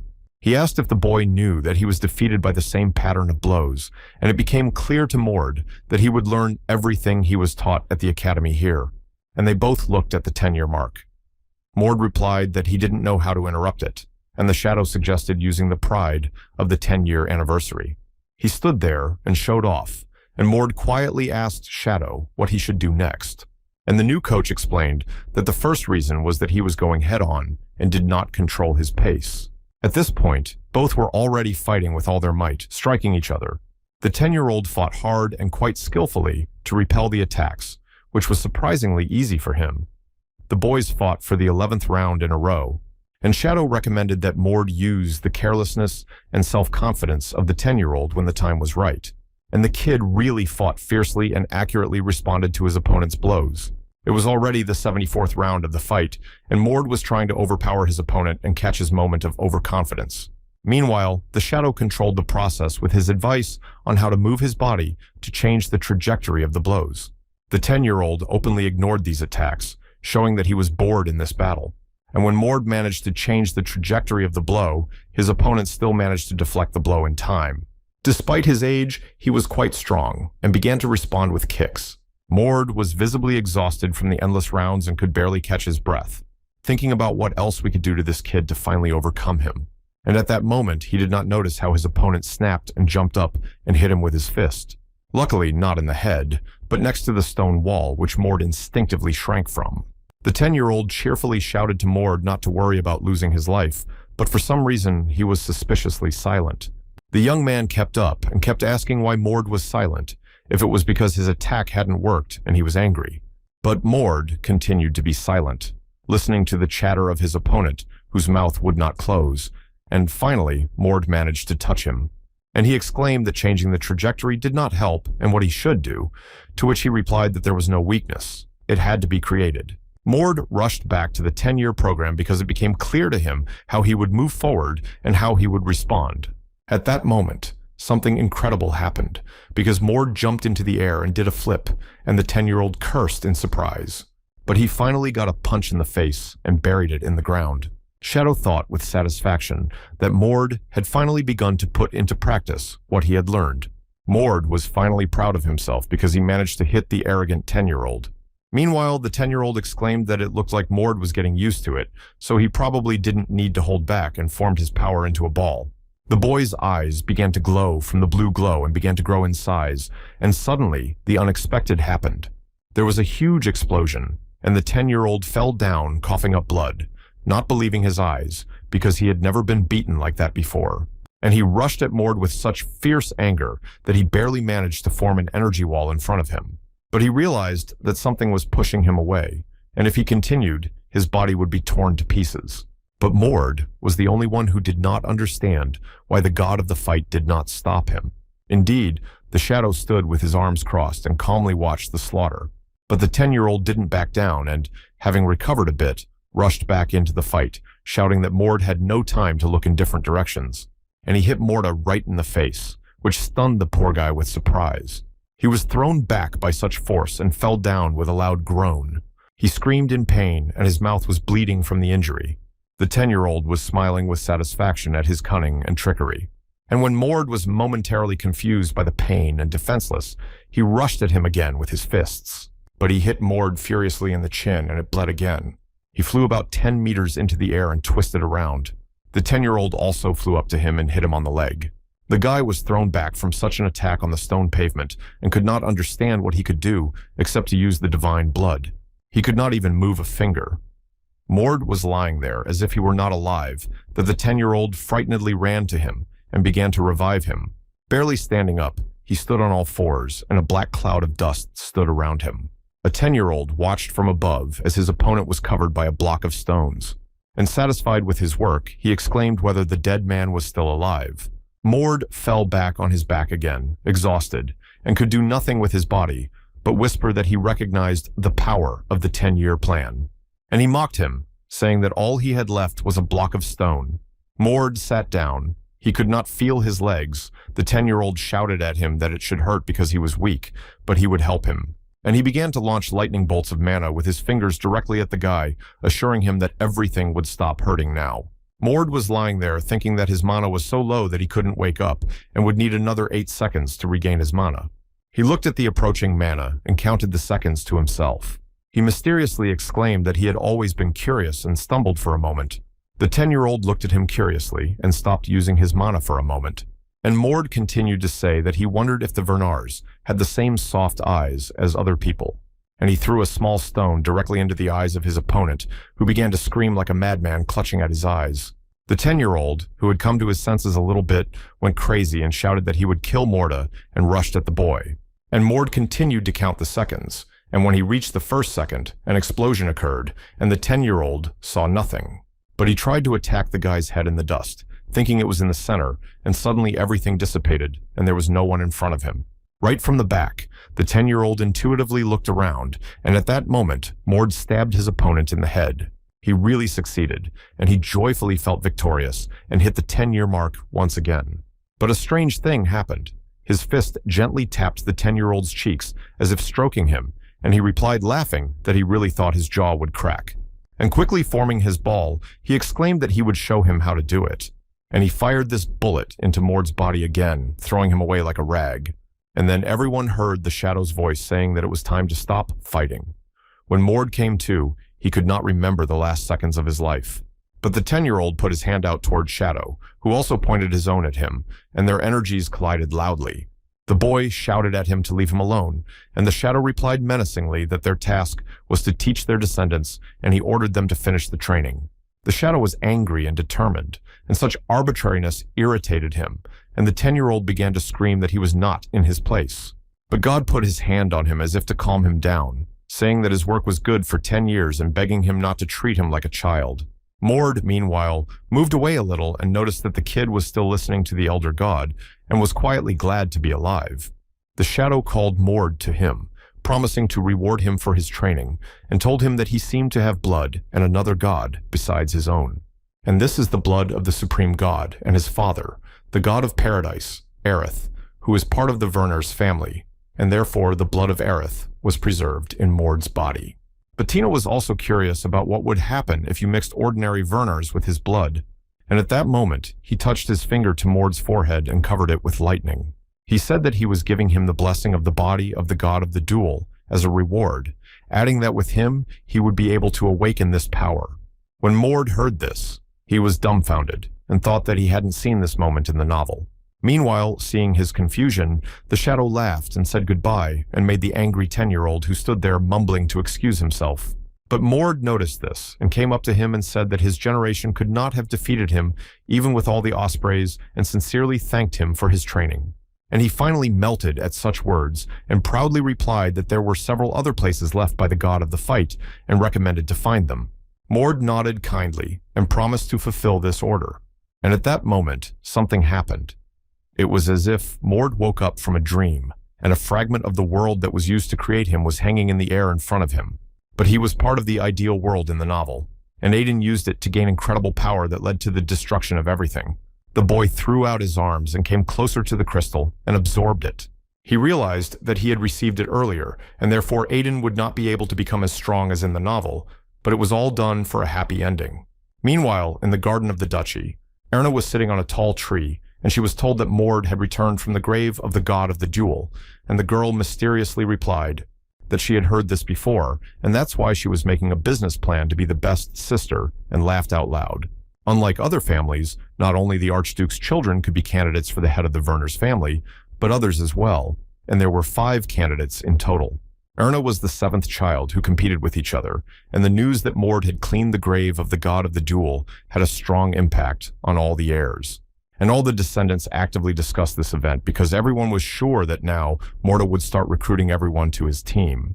Vernar's 6th child, Whedon, was 100% sure that he had to get Mord at any cost so that he would not fall into the wrong hands. In the meantime, Mord returned to the outer castle of the Archduke of the First Region, where he was given the entire building to live in. This castle was special because only the richest people could live there, while ordinary warriors lived in the Second Region, and Mordu was given a place to train. The boy was even given 2 servants, and Mord, giving them orders, felt like a real aristocrat and began to enjoy a prosperous life. And at this crucial moment, someone knocked on the door calling him. The maid came to the door and opened it, frightened, and the three of them looked at each other. And two soldiers in uniforms entered the room. Mord looked at their stripes and remembered the classification of normal, intermediate, advanced, and superior soldiers. Meanwhile, one of them read a message from Dren, who conveyed his hopes that Mord would serve him as a warrior. They promised him a joyful meeting and praised his recent achievements. The soldiers read the message from the scroll loudly and clearly, and after finishing the speech, one of them skeptically added that Mord should be grateful for the offer to be a sword, and smiled nastily. Meanwhile, Mord was thinking, and finally asked who this descendant of Dren was, because he could not remember the details of the novel. His words aroused the anger of the envoys, who unanimously exclaimed that he was a complete fool and rushed to him shouting what he was doing. Suddenly, someone else came through the door, and the guests rounded their eyes in surprise. It was Wallace himself, a blond man with a scar across his face. One of the messengers told him what he was doing here, and Mord looked curiously at the stranger who looked like an average warrior, but there was something unusual about him besides the Werner's blood. Meanwhile, Wallace approached one of the soldiers, who shouted that they were the first to arrive, and he replied menacingly that he had the same reason. And he started mocking him, saying that doing everything in turn was for weaklings, and that he would be ashamed to be such a warrior, and he started screaming. To go outside and sort it out, Wallace skeptically replied that in that case, his opponent would not be able to train the youngsters, and he added that they should all pick up their tails and get out of here. The messengers were torn by such rudeness and began to threaten Wallace with reprisals for his words. Mord watched the skirmish with interest. Realizing that the messengers would do nothing to Wallace, it seemed that they were not on the same level. Finally, the messengers left, and Wallace addressed Morda with respect and greeted him by introducing himself. Mord was a little confused, asking if it would be more correct to call him Senior, but Wallace assured him that he could be called by his first name because those messengers were the same as him. Mord looked at him intently and asked what he would get if he accepted his offer to become a warrior of Veden. To which Wallace slyly squinted and replied that Mord was a young star, and therefore he brought a bunch of suggestions. But did they make sense? And leaning his forehead against the boy, he hissed that he would make him a warrior at any cost, even if he beat him to a pulp. He leaned back and added that perhaps Mord had a high fighting spirit, because he had defeated the old fool, and he thought it was time to come to his senses. It became clear to Mordov that Wallace had come to persuade him only by force, and he loudly replied that he was willing to fight while thinking, that he would finally check how the fight with the god of the fight affected him, and the guys went out to the training ground and stood opposite each other. And Mord asked if Wallace needed any weapons, because he suspected that he was not exactly of the Werner's family. To which Wallace confidently exclaimed that he never uses weapons because he has something stronger, and at that moment, his hand caught fire, and Wallace shouted that it was a momentum gauntlet and an advanced skill, which the newbie can't repeat, and asked Mord if he really defeated the instructor using only divine blood, emphasizing once again that Mord will not be able to use such a skill, so he will not have a chance without the awakening of divine blood. At this point, Mord activated his momentum gauntlet, and Wallace almost fell over in surprise and started yelling how he could learn this in 4 days. Mord calmly scolded him that he really thought he would remain the same, and at that moment rushed towards him with such speed. It was impossible to see him. Wallace hit the ground with his fist in fright in its path, but it was too late as Mord's force exploded right at his feet, that he fell from surprise and the shockwave, not realizing what had happened. Mord stood calmly, only his hands were burning with blue flames, and the concrete platform around him was covered with cracks. Wallace thought that this guy was much stronger than he had been told, but he didn't believe it was possible to become so in just 4 days. He started laughing in fright, saying that he had underestimated him, and his face was covered with blue flames, and said that it was too late and that it was a warm-up. Wallace jumped to his feet hysterically, thinking that it was impossible that Mord could barely defeat the instructor with such mana. Finally, he couldn't stand it any longer and asked the guy why he was hiding his potential while he was fighting with the instructor, and the latter just looked at him in surprise. He thought that it was unlikely that Wallace would believe him because he would think that it was impossible to become like this in just a few days, but he was made that way by 2 things. The first is the blessing given to him by the god of the fight, which reaches his innate potential and his physical performance and mana increase. And the second reason is the use of a fragment of the world as a source, which he figured out how to use because he remembered the essence of the novel. Meanwhile, Morda's silence pissed off Wallace, who growled something about it. But he promised the boy to show him his true power, and Morda's strength did not matter to him. And Wallace strangely exposed his palms, opening his fingers so that Mord suspected something was wrong at that moment. A second later, Wallace's human hands turned into hairy paws with claws that grew in size, and his face turned into a wolf's head with huge fangs. The muzzle was always curious about who Wallace's blood was mixed with, because the novel describes people who fell under the influence of the curse of the full moon, and some of them were transformed by it, even from great anger, and some learned. To use this power at will was called a transitional stage from man to beast. Such werewolves were called lycanthropes because they looked like huge wolves that could stand on their hind legs like humans. And Wallace, having turned into a lycanthrope, grew several times, but Morda's mana was still better, and the guy launched her blue clot right at Wallace. For some reason, Morda did not repel him, and this seemed very strange to the guy. The doctor only slyly hissed that Morda's mana was certainly better, but it was much bigger and stronger than him and growled fearfully, carving flames from its eyes. He threw himself at the guy with all his might, and a second later, Wallace struck Mordov. With its huge paws, it covered the boy with red fire for a moment, and he fell helplessly to the ground. From such a surprise, Mord began to think that Wallace was indeed stronger than he thought, but not so much that awakening the divine blood meant that he was superior in mana, and Wallace was stronger. And the guy asked Wallace if they were done, and he blurted out in surprise that Mord was giving up because he was sure he would lose without divine blood. But the guy scratched the back of his head and replied that if he used it, he was not sure that Wallace would not accidentally lose his life, and his opponent demanded to use it. Divine power, and not to fool around. And then Mord mysteriously put out his fist, saying that he had not yet shown his full power. Because the fact is that the fragment of the world could release mana, and after clearing the grave of the god of the duel, he managed to absorb the mana from the fragment. Using the method he read about in the novel, but because Mord had only one fragment, he could only use it for 20 seconds. But this was enough for him to upset the balance of power, and he made another fist and was covered in blue flames. Wallace watched him with interest, growling that he was really a monster because he was increasing his mana, and shouting that it was time to start, he rushed at the guy, hitting him with red light. But Mord stood calmly and did not even move, watching this sprinter. Suddenly, he started running to meet Wallace, dodging his fiery bullets. Wallace watched this action in confusion, not understanding what was happening and his tactics, because Mord fell to the ground a meter before him, even though there was no obstacle in front of him. Wallace barked triumphantly that this was the best he could do, and the boy looked up at him. I quickly formed a blue ball and slammed it into the damn dog. The explosion was so fierce that Wallace was thrown onto the roof of Morda's house. The ceiling was pierced, and stones were scattered all over the yard. A whole tower was blown off the building, and now there was a huge hole in it. Mord looked at his new home and cursed because he had gone a little too far with the direction. The servant standing in the yard rushed into the house to check if Wallace was alive. But he was lying in the middle of the hall and did not even move, only thinking that he had lost so shamefully, remembering his master Whedon, who ordered him to bring Mord at any cost because they needed him, and how Wallace asked Whedon to give up his own power for this. Meanwhile, Mord looked at the house a little confused, wondering where to get money for repairs, and how he could be so unlucky. But when he heard Wallace walking, he called out to see if he was okay. He was already approaching, clawing at the ground. Turning into a mad monster, he screamed at the whole yard, burning in flames.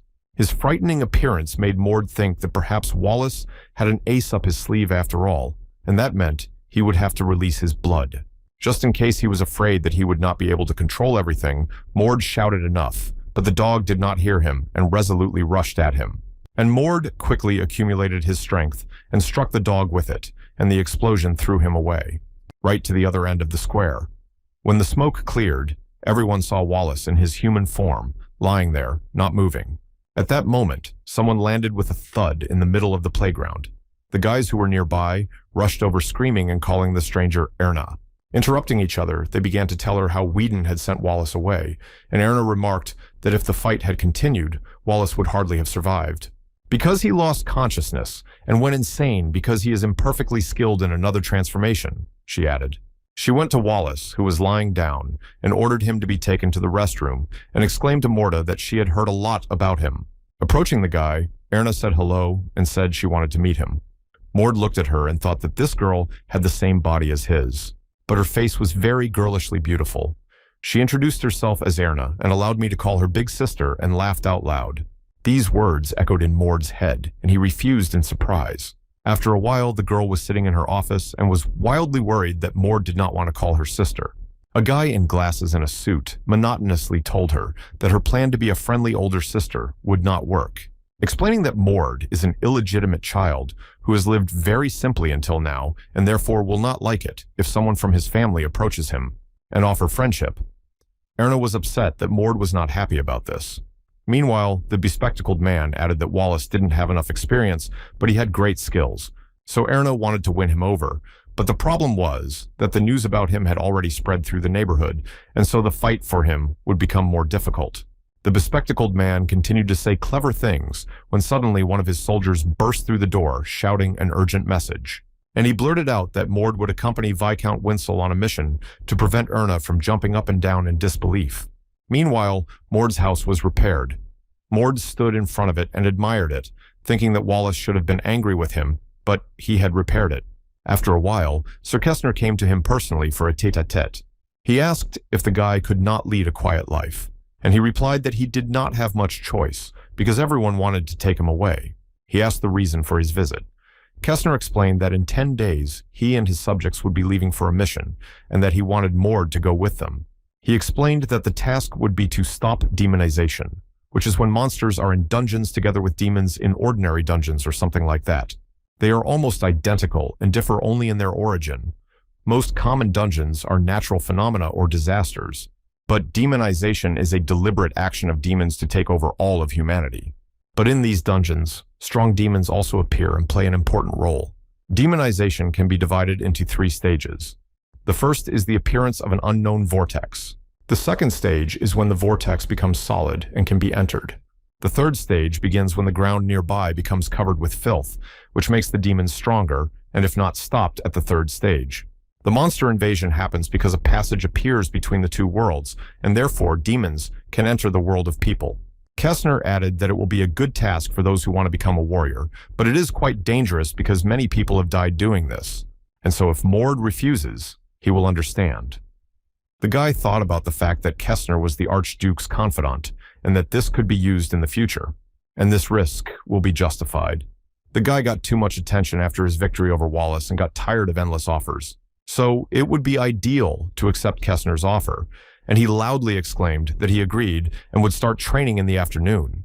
The guys went out to the training yard, and Kestner introduced Mord to his team and announced that he was going with them on a mission, adding that Mord is the guy who defeated Instructor Desley and also defeated Wallace recently.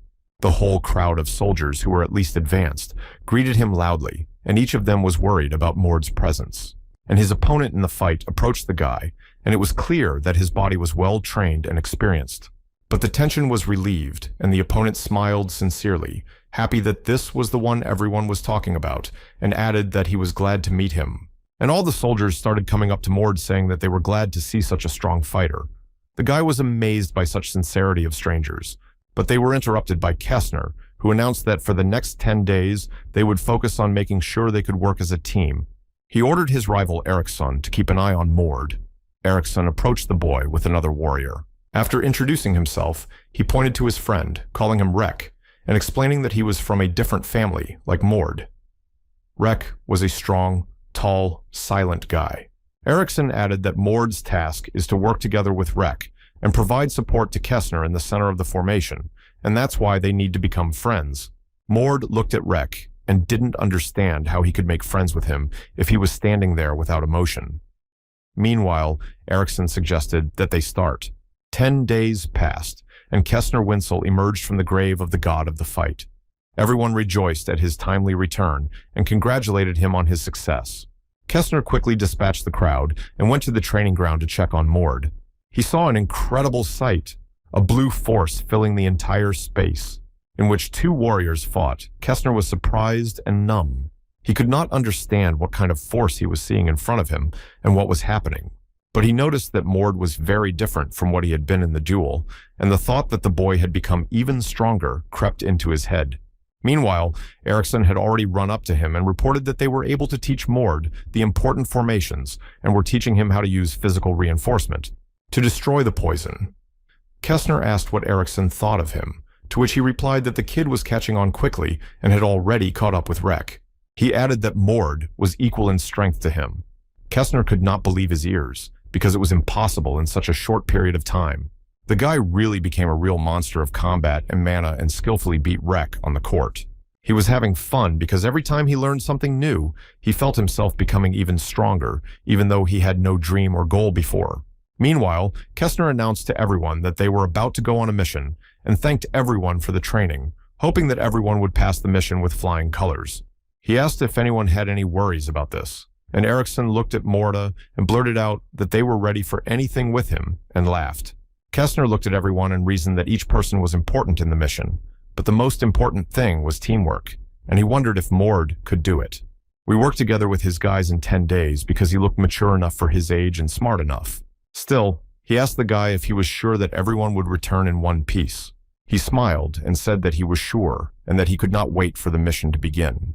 And he suggested that everyone rest to gain strength, thinking that it would give Mord a lot of opportunities to fight.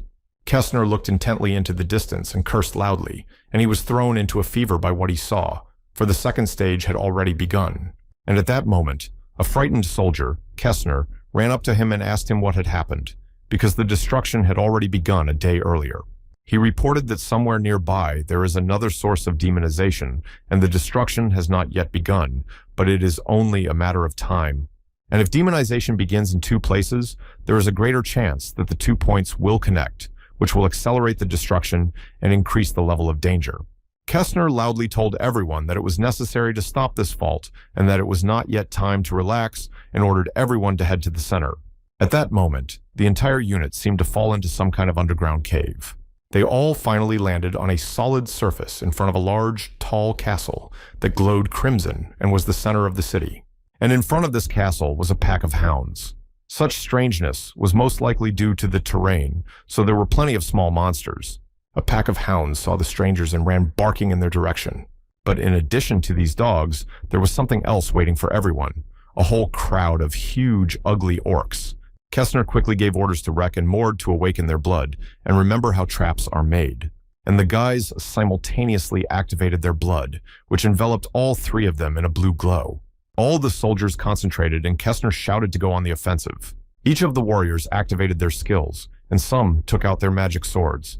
Someone was forming fireballs and furious lightning, but altogether they began to attack the monsters, who were really angry at what they saw. But this did not deter the warriors, and they confidently went after the monsters. Erickson activated his fiery spear and aimed at the orc with a fierce aim. Meanwhile, Kestner was peering intently at his opponents, and something seemed strange to him. The orcs became 3 times more numerous, and they were too fast for such a number. This meant that the process of demonization had begun, and it was too late to call for reinforcements, so it was necessary to break through to the core as soon as possible. Quickly assessing the situation, Kestner loudly ordered Rek and Morda to deal with the Cyclopes while he went after the demons. Mord activated his mana even more and rushed toward the 2 approaching Cyclopes, which were 3 times his size. But the guy felt no fear and boldly clenched his fists, waiting for the right moment. And finally, the moment came when Mord struck the Cyclopes so that they were covered with stones and fell without signs of life. Rek, who watched the fight, only thought that it was the first time Mord had faced demonization, and was not at all afraid, as he noticed during training, that this guy was extraordinary. And at that moment, a huge red monster appeared in front of Rek, with a dog's face and horns like a goat's. He howled furiously, and Mord quickly formed a ball of mana. At that moment, Rek decided to set a trap for the creature. But at that moment, he was surprised to see Mord jumping on the monster's body, diverting its attention from Rek. At the same time, they set 2 traps on the monster's chest and hit it with them at the same time so that it screamed with a voice not its own and fell on all 4 limbs. Mord was already standing next to his head, and the monster saw the boy dispersing his mana again. I hit him in the eye with all my might, knowing that this place was the weakest. Rek looked at Mord in shock. This guy was not just a strong warrior, but a real monster. Meanwhile, Mord had managed to create a transparent dome over them. Urek thanked him for protecting him from the spilled blood and suggested that the Count had probably already finished and was heading to the center, so they should hurry. After walking a few tens of meters, the boys stopped in awe when they saw Kessner. He was surrounded by 5 demons flying around, which meant that the merger had taken place. The boys ran with all their might, shouting that they had to fight 2 high-ranking demons in the center of the dungeon. Suddenly, at that moment, Mord, who was running behind him, shouted that the guy had fallen somewhere. Rek looked around and started looking for him, not knowing what had happened, but everything was quiet and empty. Meanwhile, the guy was sitting in a gorge and asking himself what happened. And I heard someone's voice saying that it was incredible how Mord survived the fall from such a height. Finally, Mord looked around and saw that he was in a huge hall and that someone in front of him was sitting high on a throne and asked that he must have the blood of the god of the fight. The boy looked at the stranger and realized that he must be the gateway to the world of demons. And this stranger on the throne was none other than the core of the dungeon, Baron Oltaz, who shouted that he would take Mord's life and was the root of the terrible darkness. Meanwhile, Rek, not finding Mord, frightenedly ran to Kessner to report that he had disappeared somewhere, as if something had dragged him underground. Kessner was thrown into a fever by these words, and he could not believe what he was hearing, because it was the worst thing that could happen. He asked Rek where exactly it happened, and Rek took him to the scene. Meanwhile, Mord, having recovered from what he had seen, asked Baron Ultaz why he had dragged him here, and he explained, laughing, that there was a merger of dungeons that brought demons from other territories here, and they argued among themselves who would lose in this dispute. I had to guard the core, and the winner of the dispute had to enjoy life outside. But Ultaz lost, and so he remained in the dungeon, but outside there were 3 people who had divine blood, and he had to eat the youngest. And he pointed a finger at Morda and laughed, saying that he likes to eat young animals instead of older ones, because they are the most delicious and tender. Mord listened to him and assessed his strength, for fighting a demon of this level was too much, the stronger the demon representing the core of the dungeon. The more different demons can appear in this dungeon, the more demons also had ranks, namely low, medium, and advanced. Demons of the feudal rank were divided into Marquise, Count, Viscount, Baron, and Baronet. Above them were demons of the rank of Lord Archduke and Duke. The Baron was strong enough to kill most high-ranking soldiers with a single wave of his hand, and Sir Kessner could easily have done it. And Kessner realized where Mord had gone, and he knew that the boy was not awakened at all, and his skills were not enough to fight the feudal lords. He shouted to one of the monsters that they had chosen the youngest, and that it was mean and promised to kill him, to which the monster only laughed. Rek rushed to help, but Kessner stopped him, saying that he could handle it on his own, and activated his mana mentally, asking Mord to wait a bit. Meanwhile, Mord, realizing the fatefulness of this meeting, thought that there was no time to find out what Ultaz was capable of. He came down the stairs, shouting that even if Mord used his divine blood, he would still be unable to do anything. And the guy realized that if he had to fight him, he would do his best, and began to activate his strength. But Ultaz was laughing, saying that the guy was better than he thought, and that he would finish him anyway. The Baron turned even redder and blazed with fire, and a huge pectogram activated behind him. And Mord became convinced that it was nothing more than a dance of spiritual fire that surrounded him in pillars. And he clenched his fists even tighter, calculating his actions in advance. And he launched his power with such a fierce crack that everything around him shuddered from the explosion. It was a mirage of destruction. Baron Ultaz couldn't stop laughing and yelling that he wanted to play with Mord before he killed him, but now he would speed up. But Mord did not pay attention to him and concentrated on his work, clenching his fists and letting the mana spin in front of him through his hands. And Ultaz, confused, saw that the boy began to form small blue balls in his palms one by one, which flew into the air and began to get bigger and bigger, flying all over the room. And they started exploding with such force that Mord fell to his knees, unable to stand on his feet. At that moment, the guy had only one thought. When he became Mord, he had already fought seriously several times, but now he was giving it his all. Baron Ultaz raised his hands and began to scream frantically, covering himself in fire even more. Then he gritted his teeth and snarled, "Can Mord still move?" He looked very nasty and scary. But the guy realized that it would not be easy to finish him off, and at that moment, Ultaz broke down and started running right at him, making stones fly. Meanwhile, Mord activated his divine blood, and his eyes glowed with white fire, and mana shone around him. And at that moment, their two forces struck at the same point, and it seemed that the dungeon almost exploded from this explosion. Ultaz pulled out a huge sword and began to swing it, carving out red fire. But Mord had long since gotten rid of his fear and rushed toward him, cutting through the air. When he got as close as possible to Ultaz, he brought the power of the divine blood to its maximum boiling point, and he hit it as hard as he could that half the hall was smashed to pieces. This force was enough to tear the Ultaz apart, leaving only a red mess and a multicolored core in the air. It was growing in volume and carving out furious energy with a crimson light, nothing more beautiful than Mord had ever seen in his life. Meanwhile, Kessner and Rek defeated the monsters, and Kessner ordered them to collect the trophies while he went to the deepest part of the dungeon. In a moment, Kessner was already at Mord's side, looking at him in surprise, and he asked him, looking around, if there were no demons here. But the guy holding Ultaz's sword calmly replied that there was one person here who was waving a sword. Kessner whispered in shock that it must be a feudal lord's weapon, and he asked if he had definitely killed him, thinking that he was lucky that Mord did not fight him at full strength because he would have been in trouble. It turned out that the newly awakened child had beaten the demon feudal lord Kessner, who only mumbled that the sword could be sold for a lot. In disbelief at what had happened, he looked at the guy who was smiling like a child. Kessner recalled that he took the boy with him to protect him until he learned everything in about 5 years, but a year would be enough for him. After completing this mission, his unit received several more missions and thus returned to the Archduke's residence a month and a half later. Kessner, being alone with Mord, thanked him for his good work and asked him if he knew that a banquet was coming up. And he explained to him that this is an event where warriors who have successfully completed a mission in distant lands gather to receive a reward. At this event, the Archduke personally gives out the award and added that Mord should have a good rest and not be late for the banquet. The boy had never been to such an event in his half-orphaned life and wondered how many important people would be at the banquet. In the novel, Aiden will find himself in the middle of a conflict with the Archduke several times and will be on the verge of many times, so Aiden came up with a plan. To turn the conflict around, he had to make friends with Leon Vernars, who had left the castle, and make him Archduke.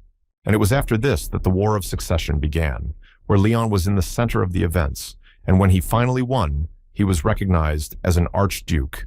After all, the Archduke's family became Aiden's reliable ally.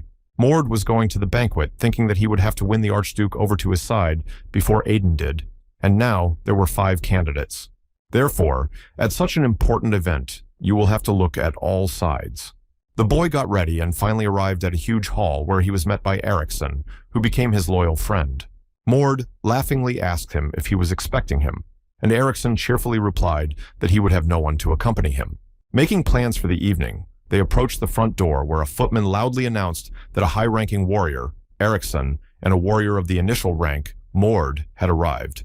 The boys entered the hall, where people around them began to whisper that this was the one who had defeated Baron Ultaz, and that he was quite large for his age. Others whispered that Mord became a warrior only 2 months ago and defeated Sir Wallace without white blood, so he might be stronger than his legitimate descendants. Under these whispers, the boys reached the middle of the hall, when suddenly Eriksson heard someone say hello to him.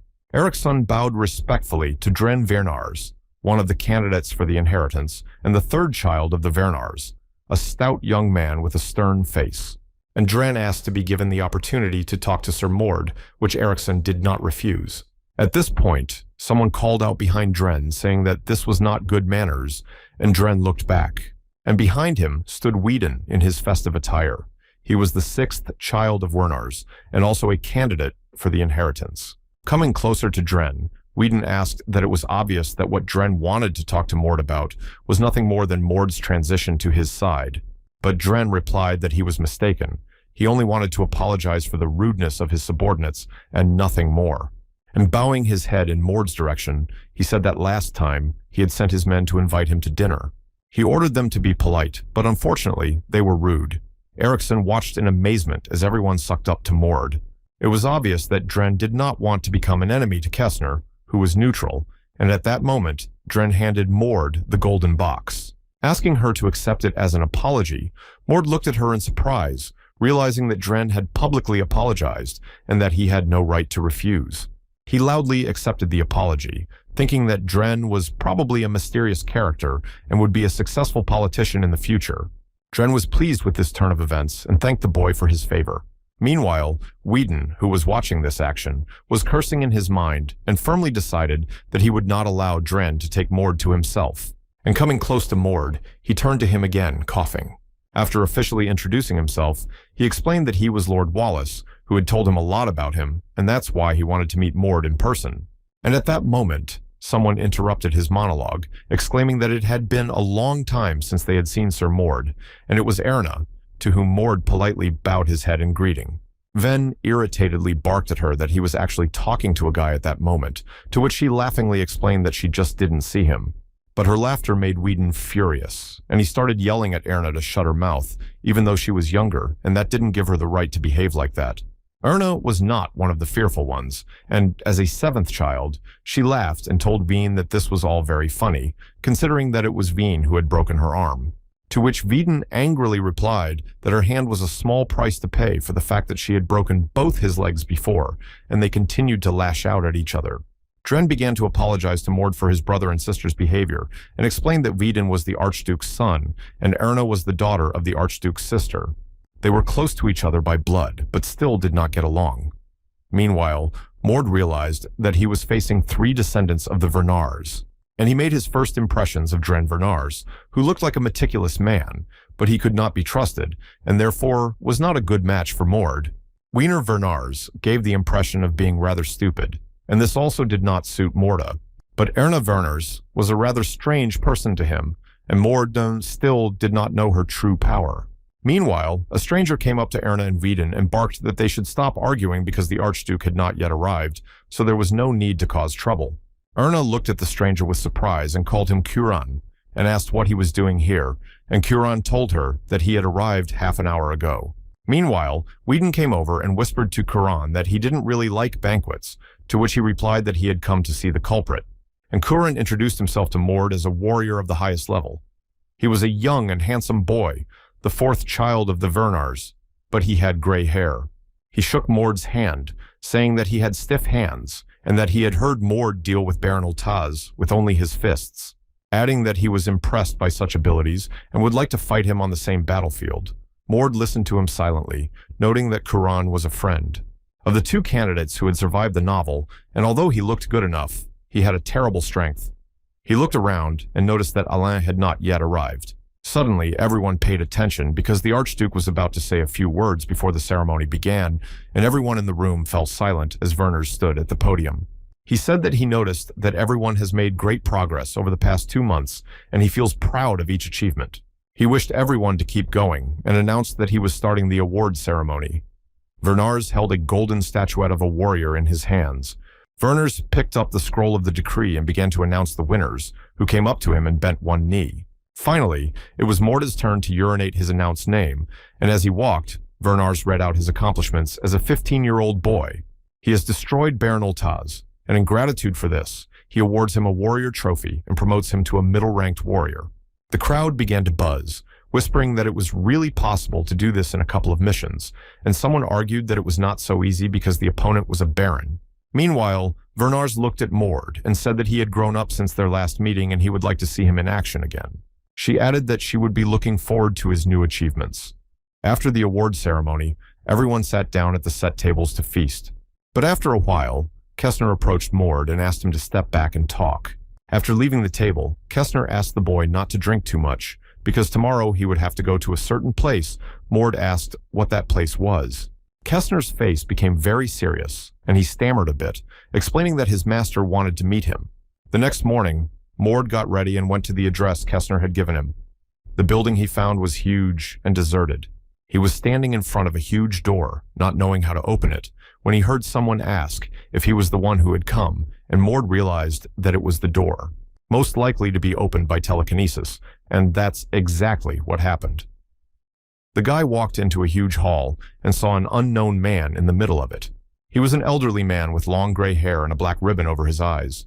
The stranger quietly told him that he had traveled a long way and greeted him politely.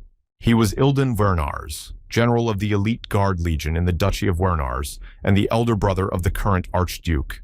But he once lost a duel to his brother and lost everything, and after that, he did not go out. Meanwhile, Ilden told Mord that Kestner must have been talking about him because he was completely blind and asked to touch the guy's face, and Mord agreed. Ilden touched him, emphasizing that he did not look much like his father, and Mord replied that the Archduke said the same thing, that he probably took after his mother. Werners asked if he knew why he was summoned, and Mord replied that he had been told that they wanted to meet with him. He explained that he had a proposal for the guy, but first, he wanted to see Mord in action. But Mord realized that if he showed all his abilities, Ilden would definitely choose him, and began to activate his powers. Covered in a blue glow and fully unleashing his power, he attacked Ilden with a fist. Suddenly, a huge fireball appeared in front of him, began to expand, and eventually exploded, throwing the guy away. Mord knelt down, realizing that Ilden's pulse ball had mirrored his strike, which meant it was no ordinary one. Ilden wrapped the bullet in his aura, a trick that even a master warrior could not have performed. Meanwhile, Ilden stood in front of him, and several fireballs flew above him, which he easily managed to control. Within a minute, there were dozens of them. Mord understood that it would be difficult to deal with the aura because it went beyond the limits of controllable mana, and this can be achieved when your mana is one level higher than usual. But this did not mean that it was impossible to pierce it, so he decided that he would stop the aura with his body as a dueling god and push the bullets with his strength. With this plan in mind, he rushed to Ilden, who shouted to him that the boy's strength had instantly increased, and it can make even more fireballs of momentum and has started producing them. But Mord foresaw this and quickly formed his blue balloon and raised it above his head, and it began to grow and destroy Ilden's balls one by one. Ilden laughed, thinking that indeed Mord had destroyed everything with his own bullet, but he did not understand how the villain had learned about this method. At that moment, Mord snuck up behind Ilden and punched him, but it didn't work, as if something was stopping his hand.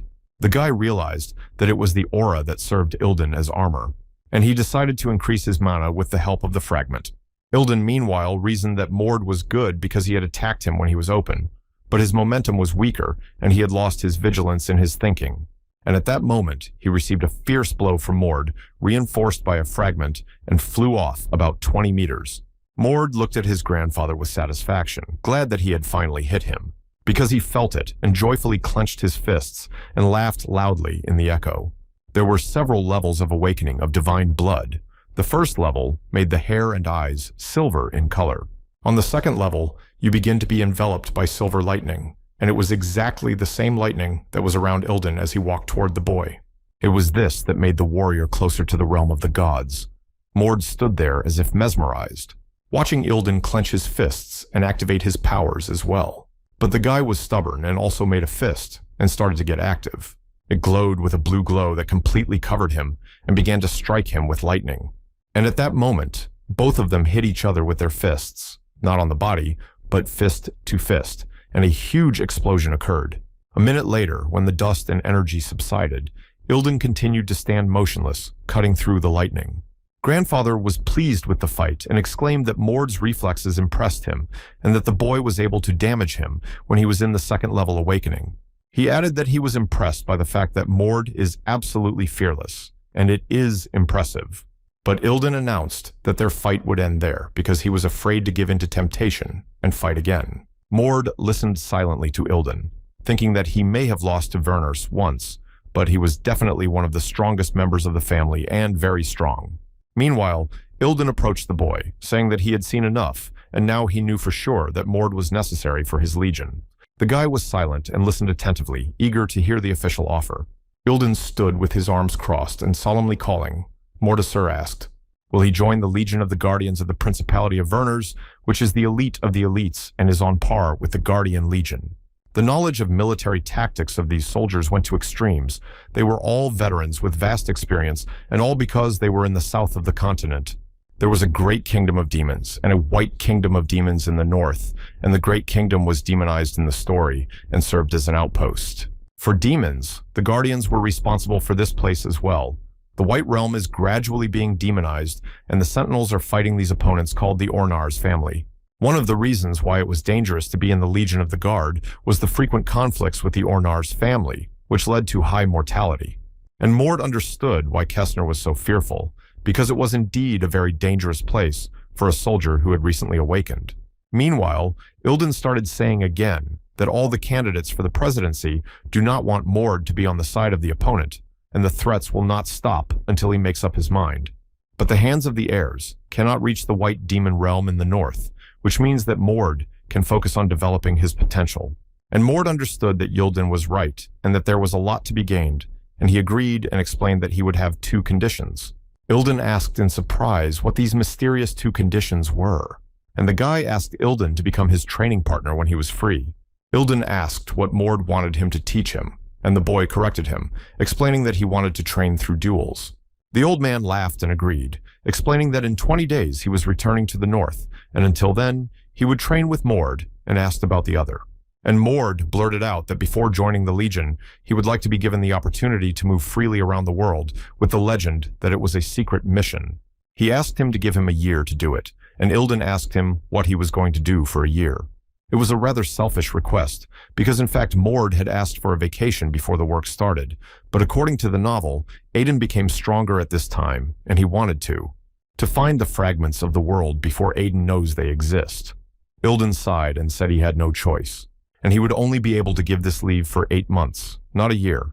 He was very generous with people and expected high results. The novel also describes that Yilden was obsessed with finding a deputy who would dethrone the Archduke, and that is why he bet everything to make Leon an Archduke. The old man looked at Mord, and for some reason this idea seemed like a great opportunity for him. And Ilden reasoned that even the Archduke was not as strong as Mord at that age, but the boy could not become Archduke because his blood was not legitimate. But Mord could become the shadow of the Archduke. In the meantime, the boy returned home and entered the courtyard and saw Lady Erna's soldiers waiting in the house. Mord came in and said hello and asked what was wrong, and Erna smiled and asked him not to be so formal with her and handed him the box. Asked what Dren had given him at the banquet, Mord replied that he had given him a rather expensive potion to restore his strength. After these words, Erna asked to open her box, claiming that she had brought a better gift, and she did not want Mord to receive anything from her. The guy opened it and saw a transparent bottle on the velvet that glowed with blue light, inside of which there seemed to be a whole universe. It was incredible because the vial contained a treasure that made a person 1 step stronger than others. A mana warrior could try such a potion only once. It gave me the opportunity to become much stronger because they were the tears of the god of the fight. In the novel, Aiden gave such a potion to Leon Vernars, enhancing his abilities, and another minor character failed to cope with this power and lost his life. Meanwhile, Erna explained that she had received this potion as a gift for her 10th birthday, and that it was very valuable, but would become poison if Mord did not handle it. She recommended drinking it when the boy was ready for it. Mord was shocked by this gift and asked her if she had ever drunk such a potion. And Erna said that she drank it 2 years ago when she helped a member of the royal family who joined the raid because he didn't know anything and gave it away. So she took it and kept it. Mord looked at this magnificent gift, knowing that only 3 descendants of the family had the original potion. Realizing that Erna had given a very important and valuable thing, the girl laughed and offered to talk when Mord returned. She walked across the courtyard to her guard, and Mord watched her go, feeling that she had come here only for the potion, and he wanted to remember that. That Erna appreciates him so much, despite the fact that he hasn't come over to her side yet. 20 days passed, and late at night, Mord gathered his belongings and walked through the courtyard of his house. As he turned the corner, he was momentarily startled because Kestner was standing there, waiting for him for quite some time. The boy was frightened and said that he wanted to leave unnoticed, but there was nowhere to hide from him, and Kestner sadly asked him if he was really leaving. He added that, although he is strong, he is only 15 years old and still needs a guardian, and he did not think that Mord would agree to such an adventure. But Mord only thanked him, adding that he would not forget his attention, recalling that Kestner was under pressure from candidates for the succession and that he had protected him. He never said anything to him or complained, and he never tried to boss him around or stand in the way of his future. At the same time, Kestner never bothered him because of his insane abilities and never tried to use Mord. He was very kind and polite to him despite his young age. The boy had only one wish, to repay Kestner for his kindness one day. And he told Kestner not to worry about him because he could take care of himself. He promised to visit him when he returned and bring him a good drink. Kestner remained silent throughout his monologue and finally said that he could not stop him and wished him good luck. and Mord finally went beyond his courtyard and embarked on a dangerous journey. The guy was walking through the night forest, thinking about his own thoughts, when he noticed someone quietly jumping down and following him in a anirecap. Finally, Mord heard a rustling and looked back, but there was no one behind him. In the novel, it was described that people who had learned the pulse passed. After a few levels, the first level was aimed at the impulse of the sword and body, and the second level was the concentration of the impulse at a certain point. The third level was the reinforcement and filling of objects, and the fourth level allowed for the thickening and reinforcement of the level for the explosive force. And most warriors did not reach the fifth level, even if they trained all their lives. This level could be reached only with hard training. Fighters who could control such a force were called master-level magic warriors. Meanwhile, Mord trained with Ilden for 20 days. One evening, Mord sat looking at Erna's gift, thinking that if he drank it, he would surely succeed. After all the training, Mord went further north. He was walking and thinking that soon the Archduke's soldiers would surround him, because he would have wanted to stop him before he reached the northern region, and suddenly something exploded at his feet. The boy looked up, and his fears were realized. The Archduke's legion was standing on the mountain, and there were dozens of soldiers, and more were sitting among the trees. Mord sighed and shouted loudly, and at that moment, hundreds of arrows flew at him, because the legionnaires were sure that Mord would not be able to resist them. But it didn't happen as expected. The guy stood there surrounded by his mana. The legionnaires were shocked by such an enemy, and all simultaneously began to conjure up some kind of pectogram. The show quickly expanded and covered the boy and the entire forest around him with burning fire. But Mord was not confused, and began to create balls of momentum and launched dozens of them around him. The bullets reacted with fire and turned its force in all directions without hitting Morda, which set the whole forest on fire, and the explosion killed all the soldiers. After scattering their bodies on the trees and covering the ground with them, they lay there and did not move. Meanwhile, the stranger who was still following Mord watched in shock, thinking that he never thought Mord would block fire with a pulse. And because of this, his power became even greater. The stranger stood in a cloak and his face was covered by a mask. Finally, Mord noticed him and sharply turned around and punched the stranger, and at that moment, something strange happened. Because his fist seemed to hit the shield, even though there was no shield, and the guy decided to hit harder. And the stranger, whose mask had fallen off, rushed at him with his fists. But he was unable to strike him, and instantly he realized what was going on. Mord was using the aura of the gloves. And while the stranger momentarily lost his vigilance, Mord hit him with all his might, sending him flying several dozen meters away. But Mord caught up with him and hit him again, and the sword-wielding stranger could do nothing. He was just screaming in panic like a helpless child, receiving blows one after another, and flying further and further away like a sack of potatoes, having lost all their skills and abilities. Finally, Mord stopped beating him, and he fell helplessly on all fours, barely breathing. Meanwhile, Mord shouted to him that he knew who he was, and the stranger rounded his eyes in surprise. And looking up, he quietly asked how he knew him, because Mord called him the best warrior Varen, and the boy laughed and explained that he had once. He saw him on the training ground, and the other at a banquet, where Varen was standing alone, and Mord asked why he was standing, and was told that Varen was the best. He had reached the rank of master, and everyone confidently said that Varen was cunning and unpleasant, and that's why no one messes with him. He added that Varen was the Archduke's loyal dog, and so he was sure that he had sent the boy after him because of the fetus. In the novel, Archduke Vernhard was described as a strong but terrible thief, and the reason was simply that Vernhard had one sin. He ate his children. It was when Mord told Varen that he cried out how he knew all this, but Mord continued his story, saying that the Archduke had committed a terrible crime. From his earliest childhood, young Vernhard showed his talent in battle, and as he grew older, he became increasingly despondent about his old age and frail body. And then the secret society Silverblood contacted him and told him the secret to regaining his youth in exchange for cooperation with them. To do this, he had to eat a member of his own family. The members of the society grew the tree of darkness from the blood of the god of evil. Using the Werner's family as a fertilizer, they obtained a fruit to restore youth.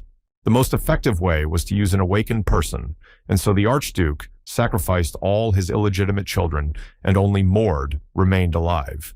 Because the Archduke needed a person who would fulfill the role of Archduke and at the same time be a soldier, because fulfilling the role did not mean ruling. 500 years ago, the god of dueling proclaimed the duty of his descendants on earth was to protect the seal of the demon king, which was made with the help of other gods. And one day the Archduke had to fight one-on-one with the demon king to maintain the seal, but it would weaken if the Archduke lost the right. Fighting the king was tantamount to losing the Archduke's title, and that is why the Archduke needed a person to fill this difficult role. So one day Vernars called Varin over and asked him if he would see Mord before he left.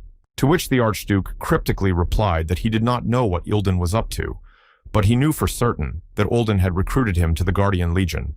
And it would have been very good if Mord had sworn allegiance to the Archduke and had not been destined to serve him from the very beginning.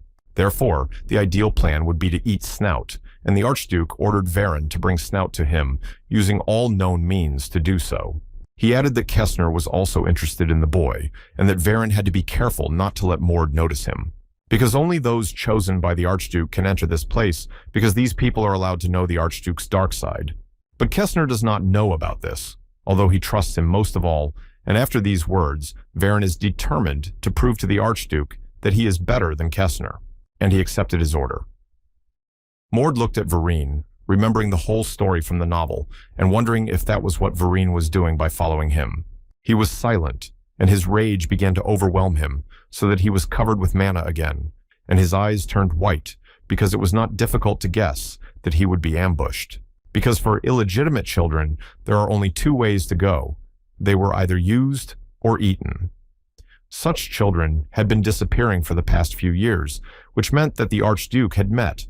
With the blood of Silver Society, he realized that he would not be able to use Mord, and therefore there was only one method to get rid of Mord, and so the guy was confident that the Archduke would send a master-level warrior, and therefore it was necessary to obtain an aura with the help of the tears of the god of the duel, and Mord cursed at the old Archduke. When Varin heard his boss swearing at him, he screamed and rushed to Mord, demanding that he shut his mouth, and he promised to take his life, and that everyone will remember his disgrace, and he will take care of it personally. Varin shouted back that the Archduke was a divine man and the most talented of all, and did Mord think that any child could defeat him. Varin fell silent and stared intently at Mord's face, wondering if he really thought he could handle Verners, because he had just seen Mord use the aura of the gloves, and knew that the guy had never used it before because he knew everything about him. Besides, he's only 15 and has seen many geniuses, but none of them have grown so rapidly, and perhaps Mord is even stronger than the Archduke. And he could not allow this monster to become even stronger. Varin decided to attack Mord by activating his aura sword, which could destroy even descendants who had reached the level of divine blood discovery. Meanwhile, Mord was assessing his chances, namely that he had the aura gauntlets, and that it was stronger. And at that moment, his thoughts were cut short, because Varin's eyes turned white, and he looked strange and scared. The guy realized that Varin had started using the power of life to strengthen himself, and he was already running around shouting threats and waving his sword. But Mord just watched and thought that all this was for a trash like the Archduke. He did not understand Varin, but he recognized that he was very loyal to his boss. And when Varin was about 10 meters away from him, Mord hit him with such force that the explosion stunned him, and the fire went high into the sky. Varin was on his knees miserably, wondering if Mord had really managed to mix aura and momentum, and how he had learned it so quickly. Mord really was a monster. And mentally he said goodbye to life, and Mord approached him. He just cursed, calling him a dog harden, and hit Varin again for the last time. Meanwhile, the stranger who had been following Mord peeked out from his hiding place to watch the fight, concluding that Mord was even stronger than he had been told. And besides, the boy knew everything about the tree and the blood of silver, which was the greatest danger to the community. He ran away to tell them everything, but Mord finally noticed him and hit him with mana to knock him down. And he succeeded. The stranger fell to the ground and lost consciousness for a moment. As Mordu approached him, it became clear that he was one of the members of the Blood of Silver, which meant that they were also involved. And soon, they will find out that Varin failed to catch him, and then they will start their hunt for him, which will be a rather unpleasant action. But he was confident that he could handle this as well, and ordered the stranger to finally show himself. But he remained silent and became transparent at that moment, like an invisible person with only a body outline. The muzzle slammed into him with all its force, so that the stranger began to scream for him to stop and start taking on a human form. He was light-skinned. He had pointed ears, which meant that Mord was facing a real elf from a race that was nicknamed the Symbol of Life, and who live and age much longer. But this kid's ears were much shorter, and it turned out that he was most likely a half-breed. Mord asked who he was, and there was indeed an elf in uniform sitting in front of him who quietly said that his name was Keel, and he was from the Guardian Legion and was part of it. The Shadow Wolves, under the command of Ilden, who has 5,000 warriors fighting against demonization, and therefore the descendants of Vernars are his strength. The Shadow Wolves were a personal special forces unit. Their tasks were to protect allies and destroy enemies, and they had special skills. What distinguished them from other soldiers of the Legion was their secrecy. Keel had the best stealth among all the warriors, and therefore did not understand how Mord could have noticed him. And he explained that General Yilden had sent him to accompany Mord, and if he got into trouble, he would help him, and that's why he decided, quietly following him in the Nazirka. But Keel began to get nervous when he saw how Mord dealt with the opponents on his own, and he realized that Mord was even stronger. Ilden described the knife. Mord listened to him carefully, and finally asked him menacingly if Keel had any proof, and he took out a gold bracelet with a stone and showed it to him. Mord looked at him intently and said that he believed him, and Keel asked him frightened what he had been given, and Mord explained that it was Ilden's bracelet, which he had broken in battle. Little Keel was shocked to hear this explanation and that he was wearing a general's bracelet. Meanwhile, Mord told him to go back because he didn't need a partner, which does not help in battle. But Keel said that this was impossible because there was an order from the general, and he was looking for a good opportunity to join the battle, and Mord cut him off. Explaining that Keel had failed the task, the elf almost cried, explaining that he could not return because the general would be disappointed with him. And suddenly, he blurted out that he would pay for everything they needed when they traveled, and Mord looked at him in surprise. But Keel kept his mouth open, promising that he would guard Morda at night and that he would take over all the household duties because he was a good cook. Mord thought about this list and remembered everything that was written in the novel about Keel.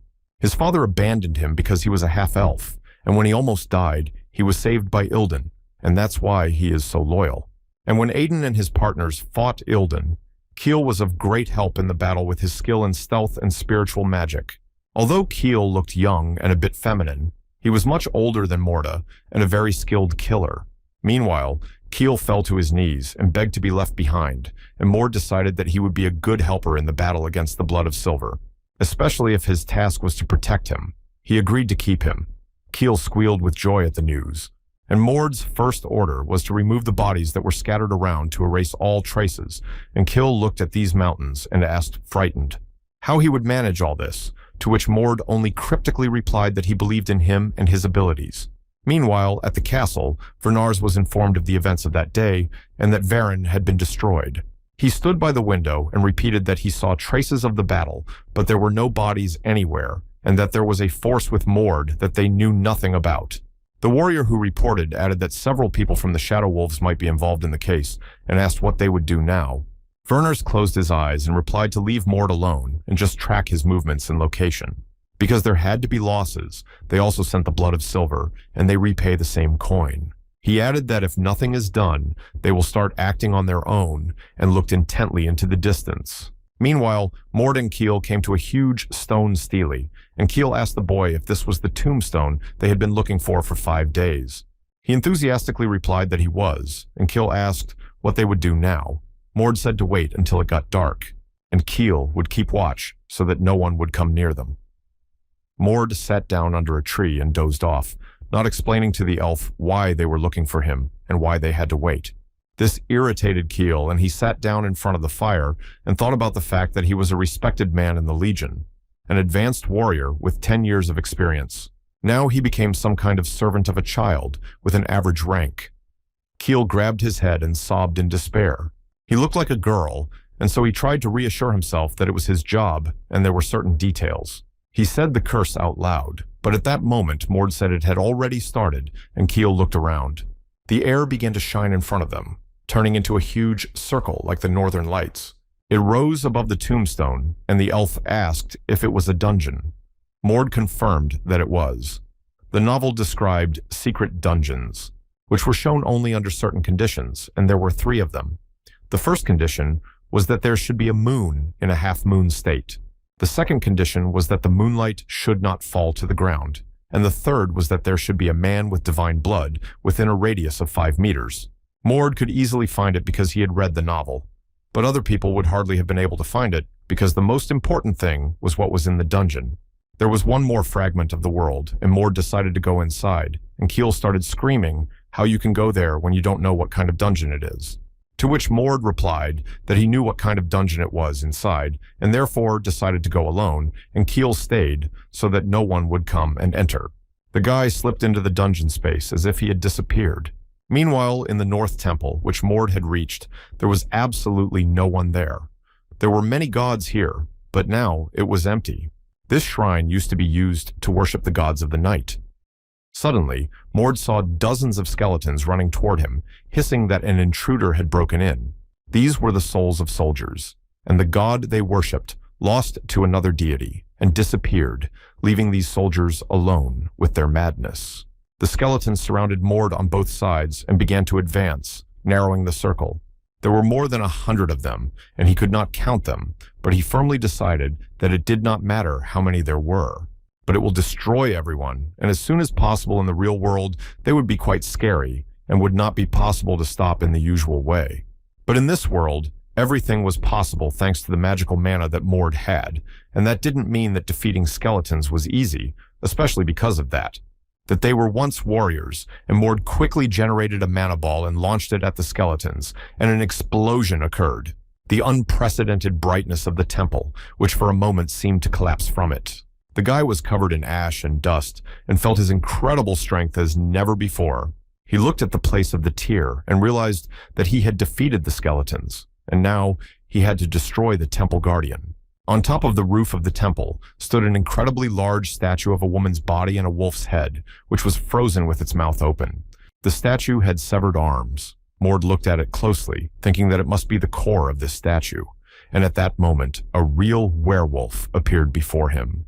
The fact that the werewolf shouted at the boy that he was an impious man who had entered the temple without permission, and that he would now become an offering to the goddess, was terrifying. In the novel, the Keeper was described as a rather strong opponent, and Mord remembered that. Aiden was stronger than most mages, but even he had difficulties with this werewolf. Since magic usually didn't work for this werewolf, Mord didn't care because he didn't consider himself a magician. Meanwhile, the werewolf asked him menacingly if the boy had come here alone, adding that it was a sign of disrespect. Meanwhile, other smaller werewolves began to take Mord into the ring, and the main one shouted that they would treat him like warriors, and Mord asked what that meant. That they would fight one-on-one, to which the werewolf replied that battles between warriors are a secret thing, and Mord came here with pride, and they will respond in kind. Mord agreed to a one-on-one fight and said that he hoped they would not waste their time. The werewolf laughed at these words, not realizing what kind of wasteland he was talking about. In the novel, every time Aiden took the life of a guardian, the goddess revived him, and so Mord decided that it would be better to fight him starting from the 3rd stage. He stood up and shouted that he was moving to the 3rd stage, and the werewolf began to yell at him for daring to say such things and for being so rude. Mord replied that he didn't have to prove anything to him and quickly activated his mana. Finally, the werewolf realized that Mord must have divine blood, and he replied that if so, then he could say such things. At this point, something strange happened, because all the werewolves around them began to transfer their power to the main one, and it got even bigger than Mord had expected, and they simultaneously hit each other so that their blue and red energies turned into a clot and covered both of them. But Mord must have had some weaknesses, thought the werewolf guy at that moment swung to strike, and he rushed headlong at the werewolf, who, a little frightened, covered his body with his paws, barely withstanding the blow. I thought that Mord was really very strong, which was to be expected from a man with divine blood. But Mord did not lag behind and struck again, aiming for the head so that the werewolf barely had time to crouch. And at that moment, he insidiously rushed at the guy, hitting him in the stomach with all his might with a direct punch. But something incredible happened. The muzzle seemed to absorb the force of the blow with its muscles and grabbed the werewolf's paw, asking if he had the skill of acceleration. And holding his paw, the guy added that speed is not everything. He rushed at the werewolf with such frantic speed that only a blue trail of mana remained behind him. Hitting the werewolf again and again, he drove it away. At the very top of the statue of the goddess, and timing the moment. He kicked the werewolf with his foot, throwing him down from a frantic height. The werewolf began to fall, screaming indescribably, and Mord realized that it was finally over. He noticed some strange smile on his face, but activating the lightning, he struck his body again. The werewolf fell to the ground and didn't move anymore, and Mord sat down next to him, thinking that that was it, and he didn't even need to use the world fragment. He looked at the werewolf and didn't understand why he was smiling in the end. Suddenly, someone behind him said that it was amazing, and he looked back and saw a revived goddess who thanked him for giving her warrior a rest. The guy could not believe his eyes because it was not in the novel and asked what she was talking about, and the goddess explained that this warrior wanted to die with honor. But the enemy betrayed him, and he could not forget this and became the spirit of the dungeon, and so he was happy to finally be free from the hands of a real enemy. She gave him something, and a bracelet appeared on Mord's palm. The goddess explained that when a moonbeam gets inside this bracelet, so he would protect anyone and any time. Mord looked at the gift, remembering that there was no such thing in the novel as the power of moonlight. He would need it to defend himself in battle. He promised the goddess that he would find a use for it, and the goddess had already left. And then the guy decided to finish what he had started. He walked up to a huge stone block and hit it with his fist with all his might. A fragment of the world appeared in front of him from under the stones, shining with a turquoise glow. Meanwhile, on the lawn in front of the tombstone, Keel was doing his job, along with other elf spirits, guarding the perimeter. Mord came out of the dungeon, and the elf happily rushed to him, asking if he had cleared it.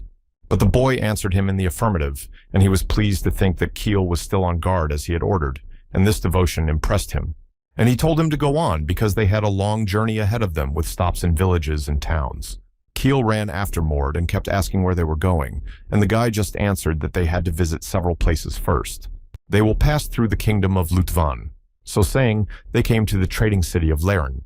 After a while, the elf began to beg him to stop and rest, but Mord did not listen to him, thinking that he already had 2 whole fragments. After the dungeon of the wolf goddess, he cleared another one, but unfortunately, there was no world fragment there, which only meant that he was not always lucky. Mord was thinking that he needed the exact same thing in Laren's black market, and to go to the same place underground and pick up the item before Aiden.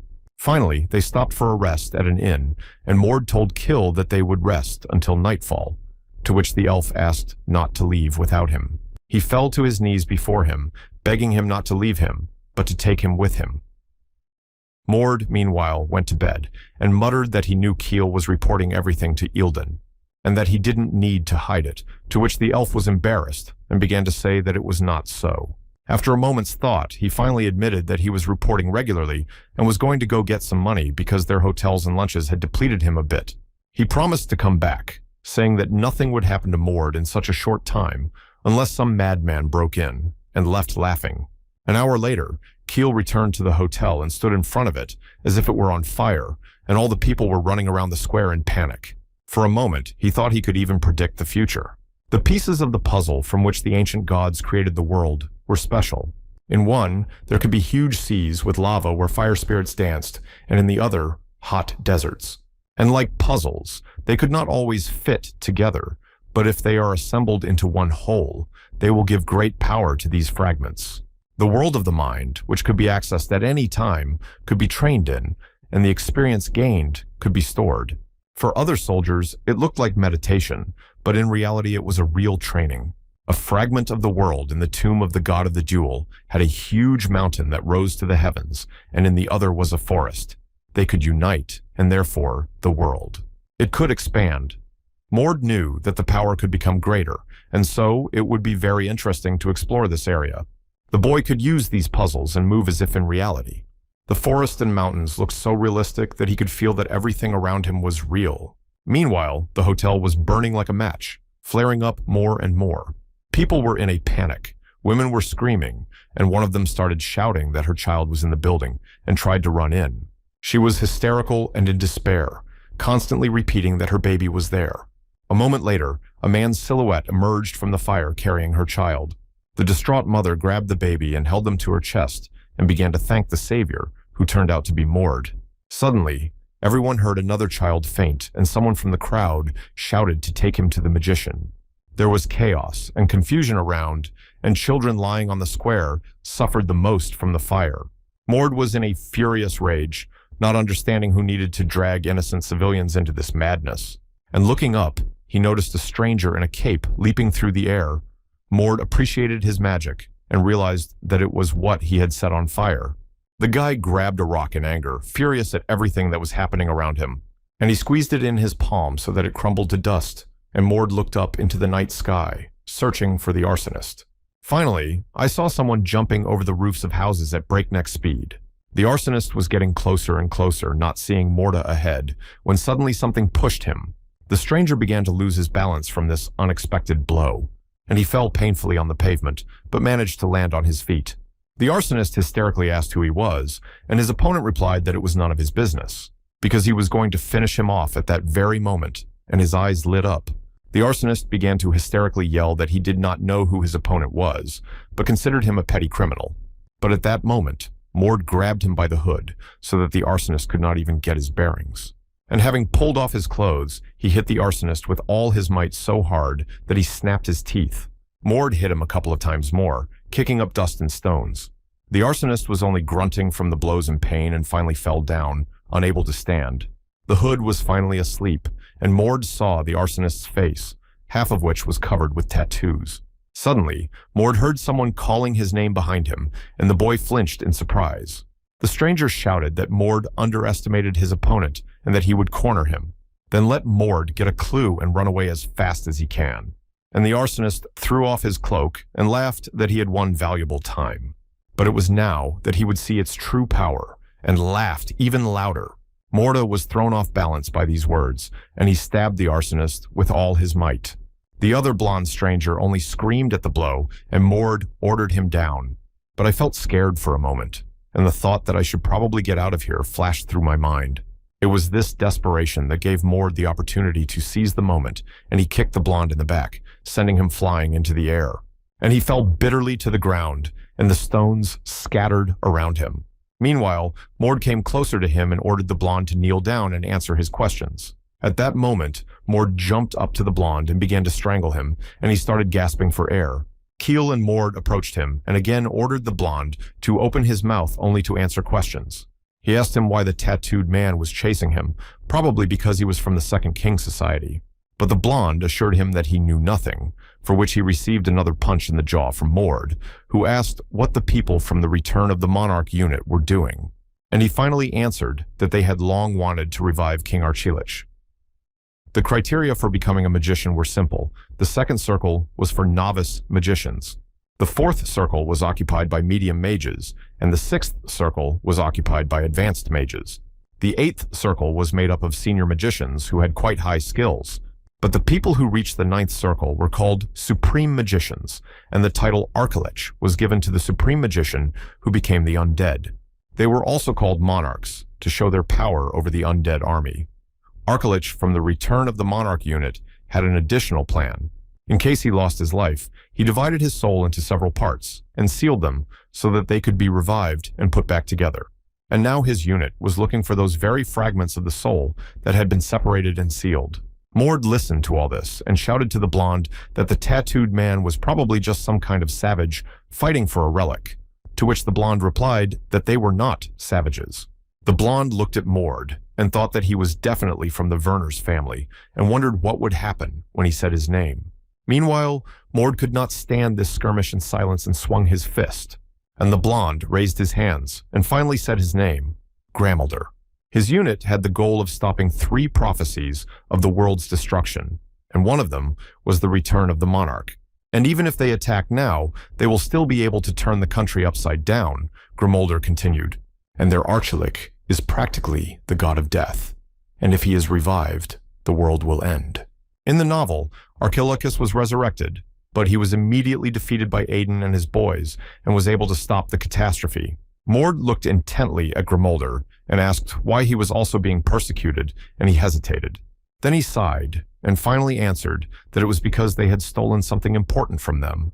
And at that moment, Keel took out a key and showed it to Grimolder because it was in his pocket, and the blond man was surprised to confirm that it was the key from the underground ruins of Archilich in this city and demanded to be given back. Meanwhile, Mord remembered that the key and Grimolder were not in the novel. And after kidnapping him, they deviated from the novel. The resurrection of the monarch Arkalich took place closer to the middle of the novel, and Aiden managed to take thousands of lives. But in order to avoid similar victims, it was necessary to deal with the resurrection of the monarch. And then Mord shouted that he was taking the key and ordered Grimolder to run away. Keel said that he would not let him go, to which Mord explained that Grimolder was much weaker, and therefore there was no point in wasting time on him. But the elf kept asking if Mord would really let the group go, and Mord calmly replied that he wanted to destroy the fragments of the soul so that they would not be resurrected. Mord knew that there was also a fragment of a soul in the ruins of King Lich, but first he wanted to look at the black market to buy something. At that market, Mord bought a cheap blade and an old book. Keel twirled these purchases in his hands and wondered why all this was necessary because the blade was so blunt that it could not even cut meat. Meanwhile, he and Mord entered a sewer tunnel that stank terribly, and Keel asked if Mord was sure that this was where the fragment was. But Mord confidently answered that there must be a secret passage at the base, and that is where he would send Keel. The elf began to shout that he was a wind spellcaster, not water, and not going anywhere. Time passed, and he finally agreed, and having formed his spirit, he began to look for that entrance. Finally, after about 10 minutes, he found him. Mord thought that even though Keel was grumbling, he was doing his bidding perfectly. They both approached an iron door in the floor that was locked by magic, and Keel thoughtfully asked if it was possible to open it with a key. But Mord offered to use the blade he had bought, and the elf looked at him skeptically, asking what he was doing. And the guy said that a long time ago, the gods fought each other, and in that war, the god of warriors lost to the gods who used magic as a weapon, and so he sacrificed his remains to create this weapon. This artifact could only be awakened by people with divine blood, and it is also a key to ancient ruins, but 3 keys were needed to get through. Mord assured him that it was very easy to use, and asked Keel to summon anti-magic and destroy the magic. And at that moment, Mord grabbed the blade and threw it right into the iron door, and it clearly stood in the middle. Glowing blue, the blade activated, and something clicked, and the iron door opened like a flower, giving off a red glow.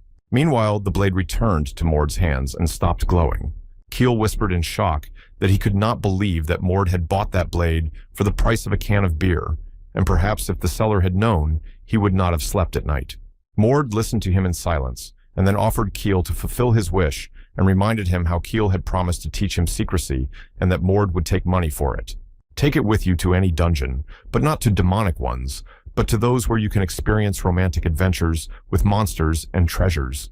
And Mord promised to do it after they deal with the members of the unit who are in the dungeon and then find him something romantic and interesting.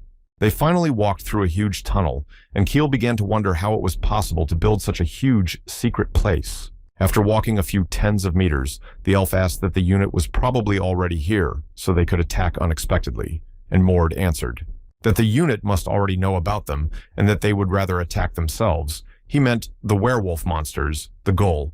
Suddenly, a legion of soldiers appeared out of nowhere and asked them who they were and how they got here. It was the return of the monarch unit. Without hesitation, Mord rushed into their crowd and began beating them right and left. Then he started throwing those soldiers like pears as they screamed. And one of them finally shouted that Mord had the aura of mittens, which meant only one thing, that Mord was a master who scattered them like children in a kindergarten. He activated his power, and his eyes shone with white light again. Meanwhile, the head of the Legion called for the uninvited guest to be stopped at any cost while he investigates. But at that moment, the unexpected happened. The whole Legion was covered with mana, and his last words echoed throughout the building. At this point, the Keel, which was already flying around with its own spirits, began to shout at the leader to finally attack. The head of the Legion fell to the floor in fright and began to shout that there were monsters in the building. But these were his last words, for Keel had killed him with his sword, and he was not so strong for him and was a complete insignificance compared to Mord. A moment passed, and the entire legion of Mord and Keel stood in front of a huge door, and the elf offered to try to open it with a key. Indeed, the key fit the lock, and the door opened, and Mord looked intently, whispering that this dungeon was similar to the demonization that had been created. With the help of the demons, he didn't have any exact information about it, but he remembered from the novel that it had 9 floors. And the deeper you went down there, the more pure the undead and their minions became. Scary demons and monsters of all kinds and colors, so this dungeon was not easy to clear. But 10 minutes was enough for the guys to do everything quickly, and Keel was finally happy with the adventure. The elf filled a wheelbarrow full of goodies and pulled it away, saying that there were lots of cool magical things, and now he wouldn't go hungry for a few months. Thus, negotiating, they reached another hall, and Keel whispered quietly that they were probably already there, because a skeleton was sitting on a throne in a red cassock in front of them. It was the monarch Archilochus. The boys stood as if dug in. And at that moment, the skeleton's sockets caught fire, and he started shouting that the guys were invaders and that he hadn't seen living people for a long time. Keel hid behind Morda's back in fear, whispering that this monarch was very strong in energy. But Mord reassured him, explaining that it was just a fragment of his soul, and that it was much weaker than the true form in front of them, at most an older mage. For some reason, Keel thought he was a super advanced mage. Meanwhile, Archilochus asked if they knew who he was, and Mord replied that he was Archilochus, nicknamed Krex. He knows little about him, but it doesn't bother him because Krex has been dead for a long time. He added that he would remain so, and quickly became covered in blue mana, clenching his fists. Krex rose from the throne, exclaiming that it was really the divine blood of the Vernars, and that by strange circumstances, he always had proud people as guests.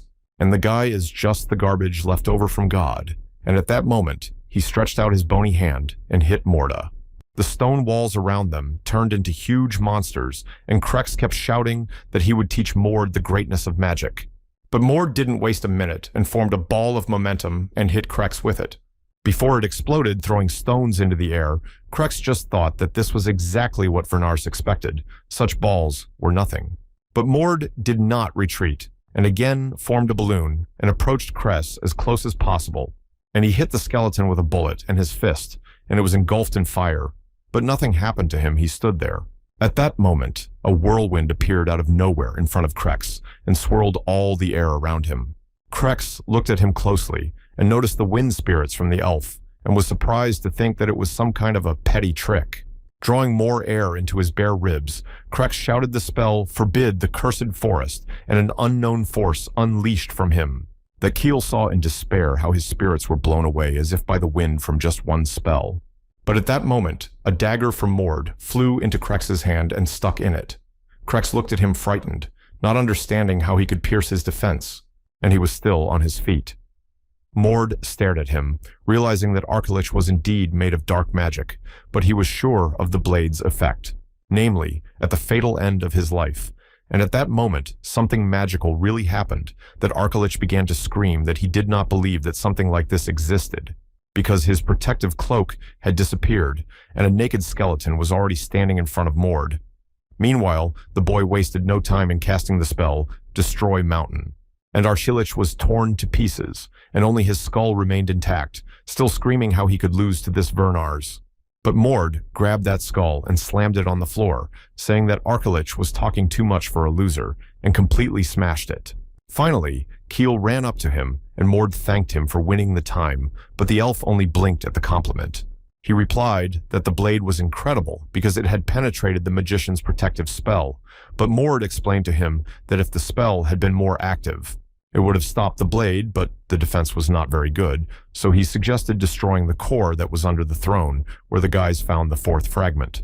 After the core was destroyed, they returned to the real entrance to the dungeon, and now it was called the False Room, as in the novel.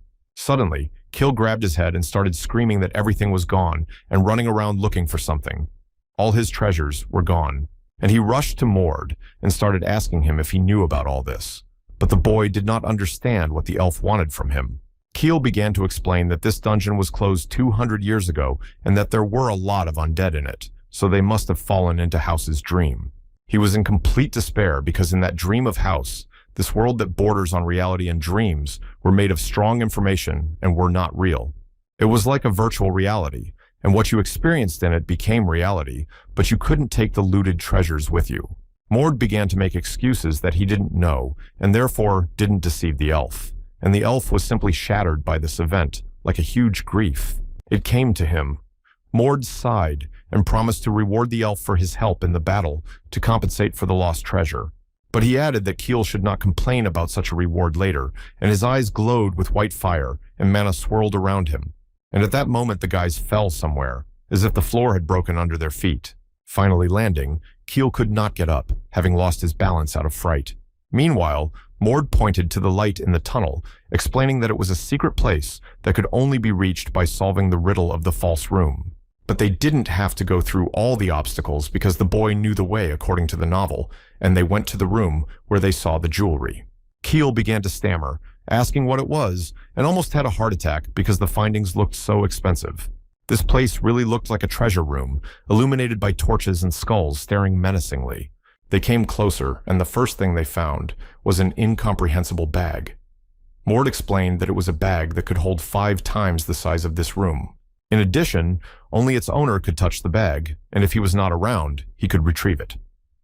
Keel could not believe what he was hearing. It was something fabulous. Meanwhile, Mord handed him something in his palm and asked him to take it away. The frightened elf asked what it was. The guy opened his hand, and there was a ring in it. He explained that it was a lightning ring that was charged with the wearer's mana and could be used to cast lightning mana. In addition, it had magic up to the 6th circle and was well protected from lightning magic. Keel looked at the ring as if it were a child. He stammered out a thank you, and Mord explained to the poor man that he had given the ring to him because Keel had earned it. Turning his gaze to the pendant, Mord explained that it protects against forbidden magic and finds medium spells. The next exhibit was a golden key that could be used as a map.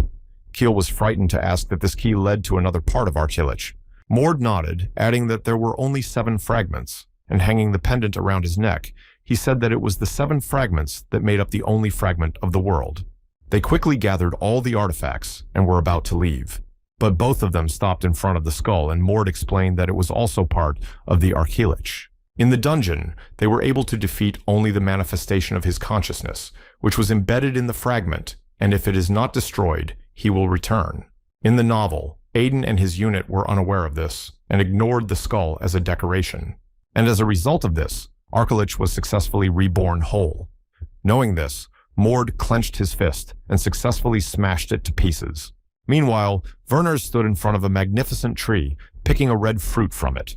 Holding it in his hands and looking at it, the old man whispered that it was the last one. He looked at one of his soldiers and asked him what he thought about the fact that they would bury Mord next. The warrior was a little confused and replied that the blood of silver was trying to sort it all out.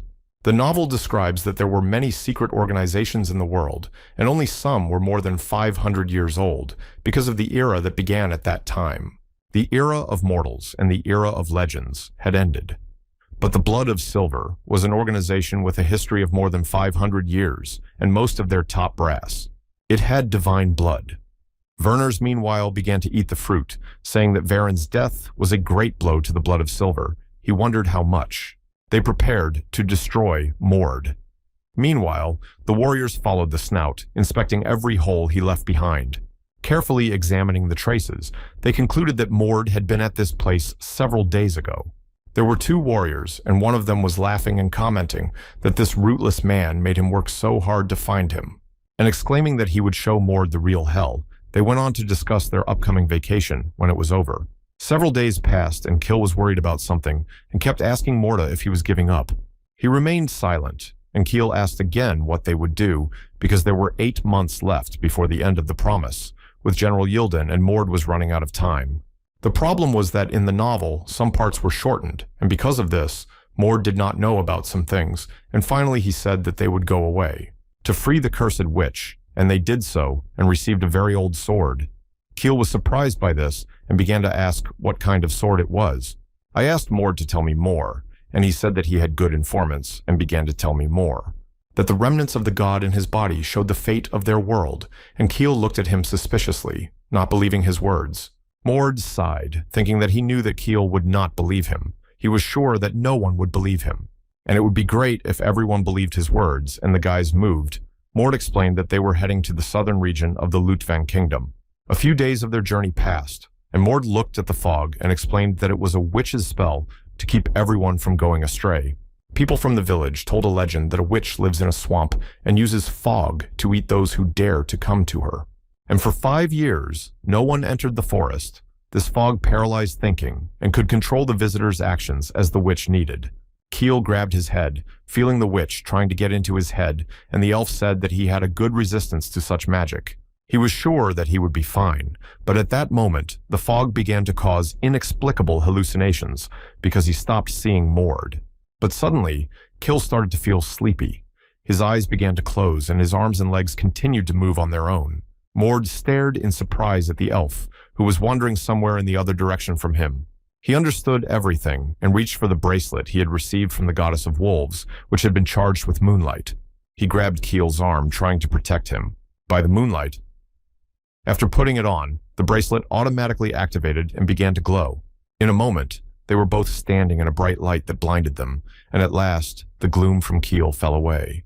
He grabbed his head and exclaimed that he had finally woken up and asked if this was how a witch controlled people before eating them, and Mord replied that it was not, explaining that this is the safest way for a witch to get out of the fog and that she deeply implants the idea that a person should never return here.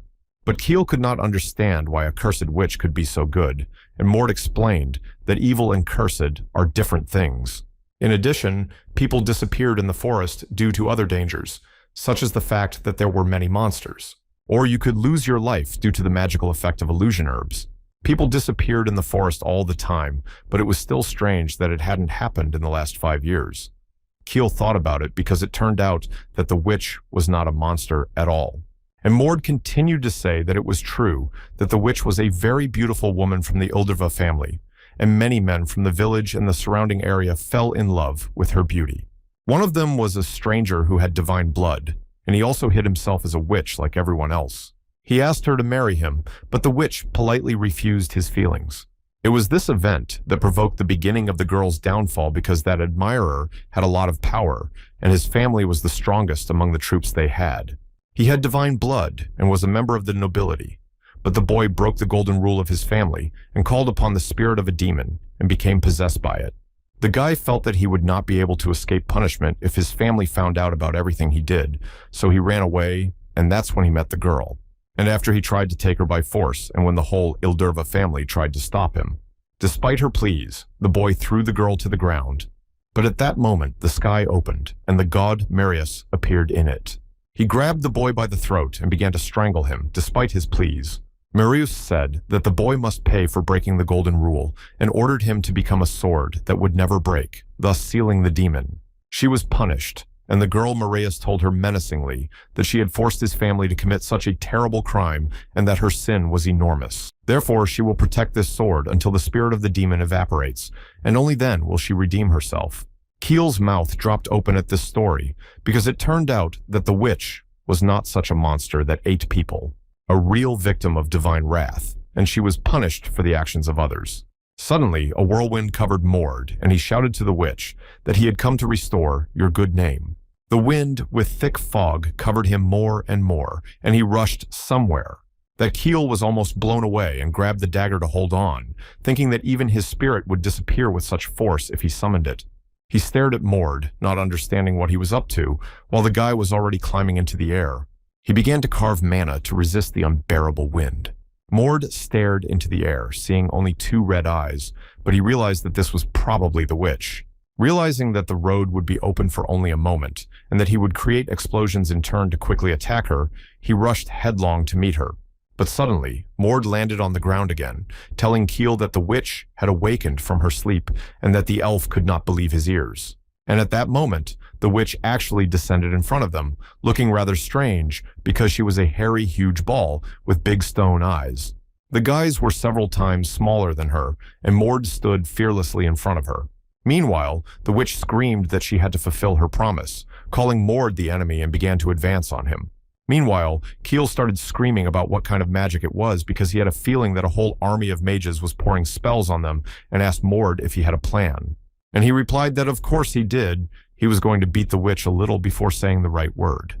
And at that moment, the boy took off again, ordering the elf to hold out a little longer without him. Meanwhile, the witch began to form a huge magic ball that Mord stopped for a moment. He recovered and clenched his fist, wrapped in mana, and hit the witch in the very center. She screamed loudly to the whole forest from such a surprise, and Mord shouted the first word Ilderva, adding that it was the name of her people who had risked. He fought for her with his life when she was hurt by her lover, because many of her family died then. Mord activated his power and rose high into the sky, glowing with radiance. He hit the ground with it, and the impact was so violent that it spread around. And the witch screamed with an incredible roar because terrible lightning struck her body and magnetized her. Mord finally shouted out the third word, Calvis, because that was the name of the guy who had destroyed the girl's entire family. And after that, there was a huge explosion, and it seemed that only a wet spot would remain of the witch. But Mord shouted Marius's name, and the witch finished even louder, because that was the name of the god who cursed her to live her miserable life forever. And then the boy started shouting that there was no promise. What she needed to do was only the curse of Marius, and demanded that the witch remember it for the sake of the people who were destroyed for no reason. At the same time, the mittens, which had activated their impulse again, mercilessly struck the witch, exclaiming that she had to do this for her own sake. And a miracle happened. The hairy witch fell down, and Mord sat on her and stroked her with his hand, calling her Sadia. This was her real name, given to her by her parents when the sun was shining brightest and she was born. And he quietly told her to open her eyes, for she was a beautiful child of the sun spirits. And Zedekiah opened her eyes, and tears began to flow from her eyes like a river from what she heard. Finally, this fierce battle stopped, and Zedekiah shone with radiance. Keel watched with delight because he had been waiting for such a wonderful adventure story. And she was reborn again into a beautiful girl, and turned to Mord, calling him a savior, with the blood of an unknown god, who saved her from an evil curse. She asked how she could thank him, and what his name was. The boys looked at Sadea, who was enormous, and Mord identified himself, explaining that he had the blood of Vernars, the god of the duel, to which Sadea replied that she had never heard of such a god. She added that considering how wonderful Mord is, she was sure that this god was beautiful, and the boy explained that Vernars became a god when the era of legends ended. And that's why she knows nothing about him. Sadea asked in surprise if the era of legends was over, and Mord replied that it had been over for 500 years. And now the gods no longer rule the world and are the only thing left of those times. These are fragments of the world. Sadea asked what they were, and the boy explained to her that these were parts of the ideal world that the gods used to create their world, and when the era of legends ended, these fragments were scattered all over the world. But this is where the foggy and swampy area is. High skies and long mountains, and it was here that the 3 combined fragments and the 2 separate fragments came together and suddenly interrupted his story. Behind Mord, something fell and exploded terribly, covering everyone in dust. Sadea covered the boys with her huge palms from the trouble when suddenly someone shouted out whether it was really the bastard of Archduke Wernars. They all looked around and saw a group of 3 strangers in front of them, and in the middle of it, an unknown burly man stood at the head and began to threaten Mord with violence. He added that he had come specifically for the boy, and the crowd went silent for a moment. Suddenly, the stranger looked at Sadea in surprise and asked who the giant woman was. But Mord interrupted him and asked if he was from the blood of silver. The stranger was surprised to hear how he knew, for he had never met him. But the guy only replied that it was not so difficult for him to notice the owner of the divine blood. This answer surprised the stranger, and the girl who was in the squad offered to ask him everything after they beat Mord. But Mord exclaimed that the strangers should first use their divine blood, for they would fight in full force from the beginning. The leader suddenly whispered to his henchmen that they had not forgotten how they had been warned not to underestimate this guy because there was a high probability that Mord was here not only with his lackey, to which one of the soldiers with a red tail hissed that he needed to get a higher rank as soon as possible, and the blonde girl snapped that we had to end it because she wanted to go on vacation. The head of the gang suddenly turned into a wolf and barked that they wanted Mord alive, and all the soldiers just smiled disgustedly at these words and began to giggle. Mord, meanwhile, remembered what he had read in the novel about the changes in the divine blood. It depends on the lineage, but not everyone had a change in hair color to silver. He looked at one of the warriors who was a wolf and realized that she was the leader of the animal god's lineage, but the novel did not give any details about her. The girl turned back into human form and had no eyes. She was a little shorter than a high warrior and a 7th circle mage with an impressive talent for finding things. But when her divine power was unleashed, her mana reserve was much higher, but for a magician to fight at full strength, he needed a partner, and that was a boy. The man standing next to him with the blue sword and the army approaching Mord was most likely to cover her. Mord ordered Keel to take Sidhea out and return, but he screamed in panic that he had to fight all three of them with divine blood, but Mord had already activated his mana and barked at him to leave. The one-eyed girl looked at Mord in amazement and exclaimed that she was seeing mana. Meanwhile, Keel, realizing that all the attention was on Mordoff, decided to use stealth to evacuate Sita and called the goddess to him. He activated his stealth abilities and skills, and a bright portal appeared in front of him. Suddenly, a one-eyed girl appeared in front of him and asked where he was going and assured him that while she was here, Keel would not be secretive. The elf looked back at Mord in fright, exclaiming that he would come to fight them both, to which he replied that he would try to create an opportunity for Sedia to leave. And at that moment, one of the warriors activated the blue pulse sword, promising Keel a real hell. But in the moment, he rushed at Morda, jumping up in the air, waving his sword. Mord did not lose his vigilance and used his mana to strike the swordsman with all his might. That Keel and the one-eyed woman were frozen with surprise and the force of the blow, along with the wolf-werewolf. Meanwhile, Mord drew his dagger and attacked the swordsman, and again there was an explosion of mana, and his opponent lost his insignificant life. Keel also did not miss any opportunities and caught the moment when the one-eyed girl was stiff and lifted her into the air, and he began to spin her around like a boomerang, which the girl shouted to the whole forest. At the same time, he hoped that Mord would have time to do something while he was busy with the girl. Meanwhile, a werewolf warrior stood in front of Mord, who reasoned that the mana size and physical capabilities of the guy were better than those of a human beast, and said that it was strange that Mord could use aura. The werewolf realized that under such conditions, he would have to fight accordingly, and he stared Mordoff right in the face. That the poor guy, not expecting such a force, flew away and fell to the ground, which was shaken by such a force. On his last strength, Mord began to rise when a werewolf approached him, saying that he recognized that Mord was much stronger than they expected. But when they created their squad, they took into account that there would be several warriors with Mord, and so the squad included the best warriors. Meanwhile, Morda's eyes were shining as he looked at the werewolf and thought that it was expected that this superior warrior would be very strong and would outclass him. In his mana, power, speed, and size, the werewolf suddenly glowed with radiance, and only one thought popped into Mord's head: artifact. It was the object of the gods who, when they left the earth at the end of their era, the artifacts disappeared with them, but the people with the divine blood. They could use the artifacts temporarily with the permission of the gods. Meanwhile, the werewolf shouted with satisfaction that the gods loved him, and he was curious. How long could Mord hold out against the power of a god? But Mord quietly whispered that he was also interested because everything was going well and he would try everything. Because his mana grew after the three fragments were combined, Mord did not know his maximum strength, but decided to add the body of the god of the duel and activated. Shouting to the werewolf as long as he could hold out, he quickly jumped up and hit the creature in the chin, sending it flying high into the sky. The werewolf's mouth gushed blood, and he realized that Mord's strength and speed had changed. And he got really angry and jumped up to Morda and shouted the spell Heavenly Clamor, hitting the guy with a terrible force. That he fell weakly from the pain and shockwave because the blow was too strong. Mord was lying still, when suddenly someone called out behind him, and this voice irritated him. It was a one-eyed girl who told the werewolf that it was a shame not to defeat a 15-year-old child.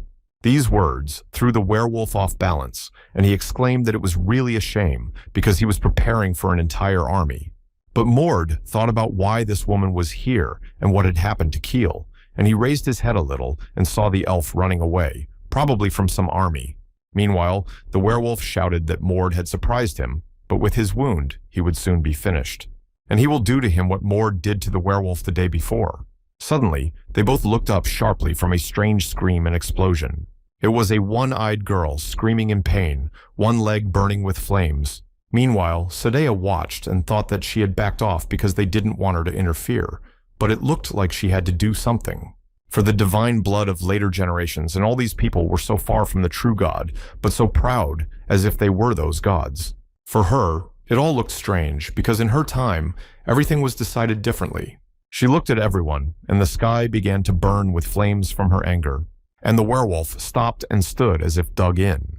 Meanwhile, the one-eyed woman could not understand why she did not recognize Sadea by her abilities. Sadea approached loudly, exclaiming that they were leaders and had divine blood, but she was now the only representative of the fire spirits and had the strongest form. But when she was about to use her power, she fell down for some reason, whispering in fright that she could not use it. Mord watched her. I realized everything instantly. This meant that the era of legends was over and that Zedekiah should have been gone long ago and would have to be paid for, and only then. She could use her skills and had nothing to sacrifice, so he asked Sadea not to do the impossible, but to help Keel with the other enemies. Meanwhile, Mord exclaimed that the werewolf would definitely die if he continued to beat him. The fact is that divine blood has its own characteristics, but the unique trait of the Morta family was strength comparable to a weapon. Meanwhile, the werewolf was yelling that the boy had only a ball of momentum, and with it, the chances of winning would be even less, and roared loudly that Mord was a stupid worm.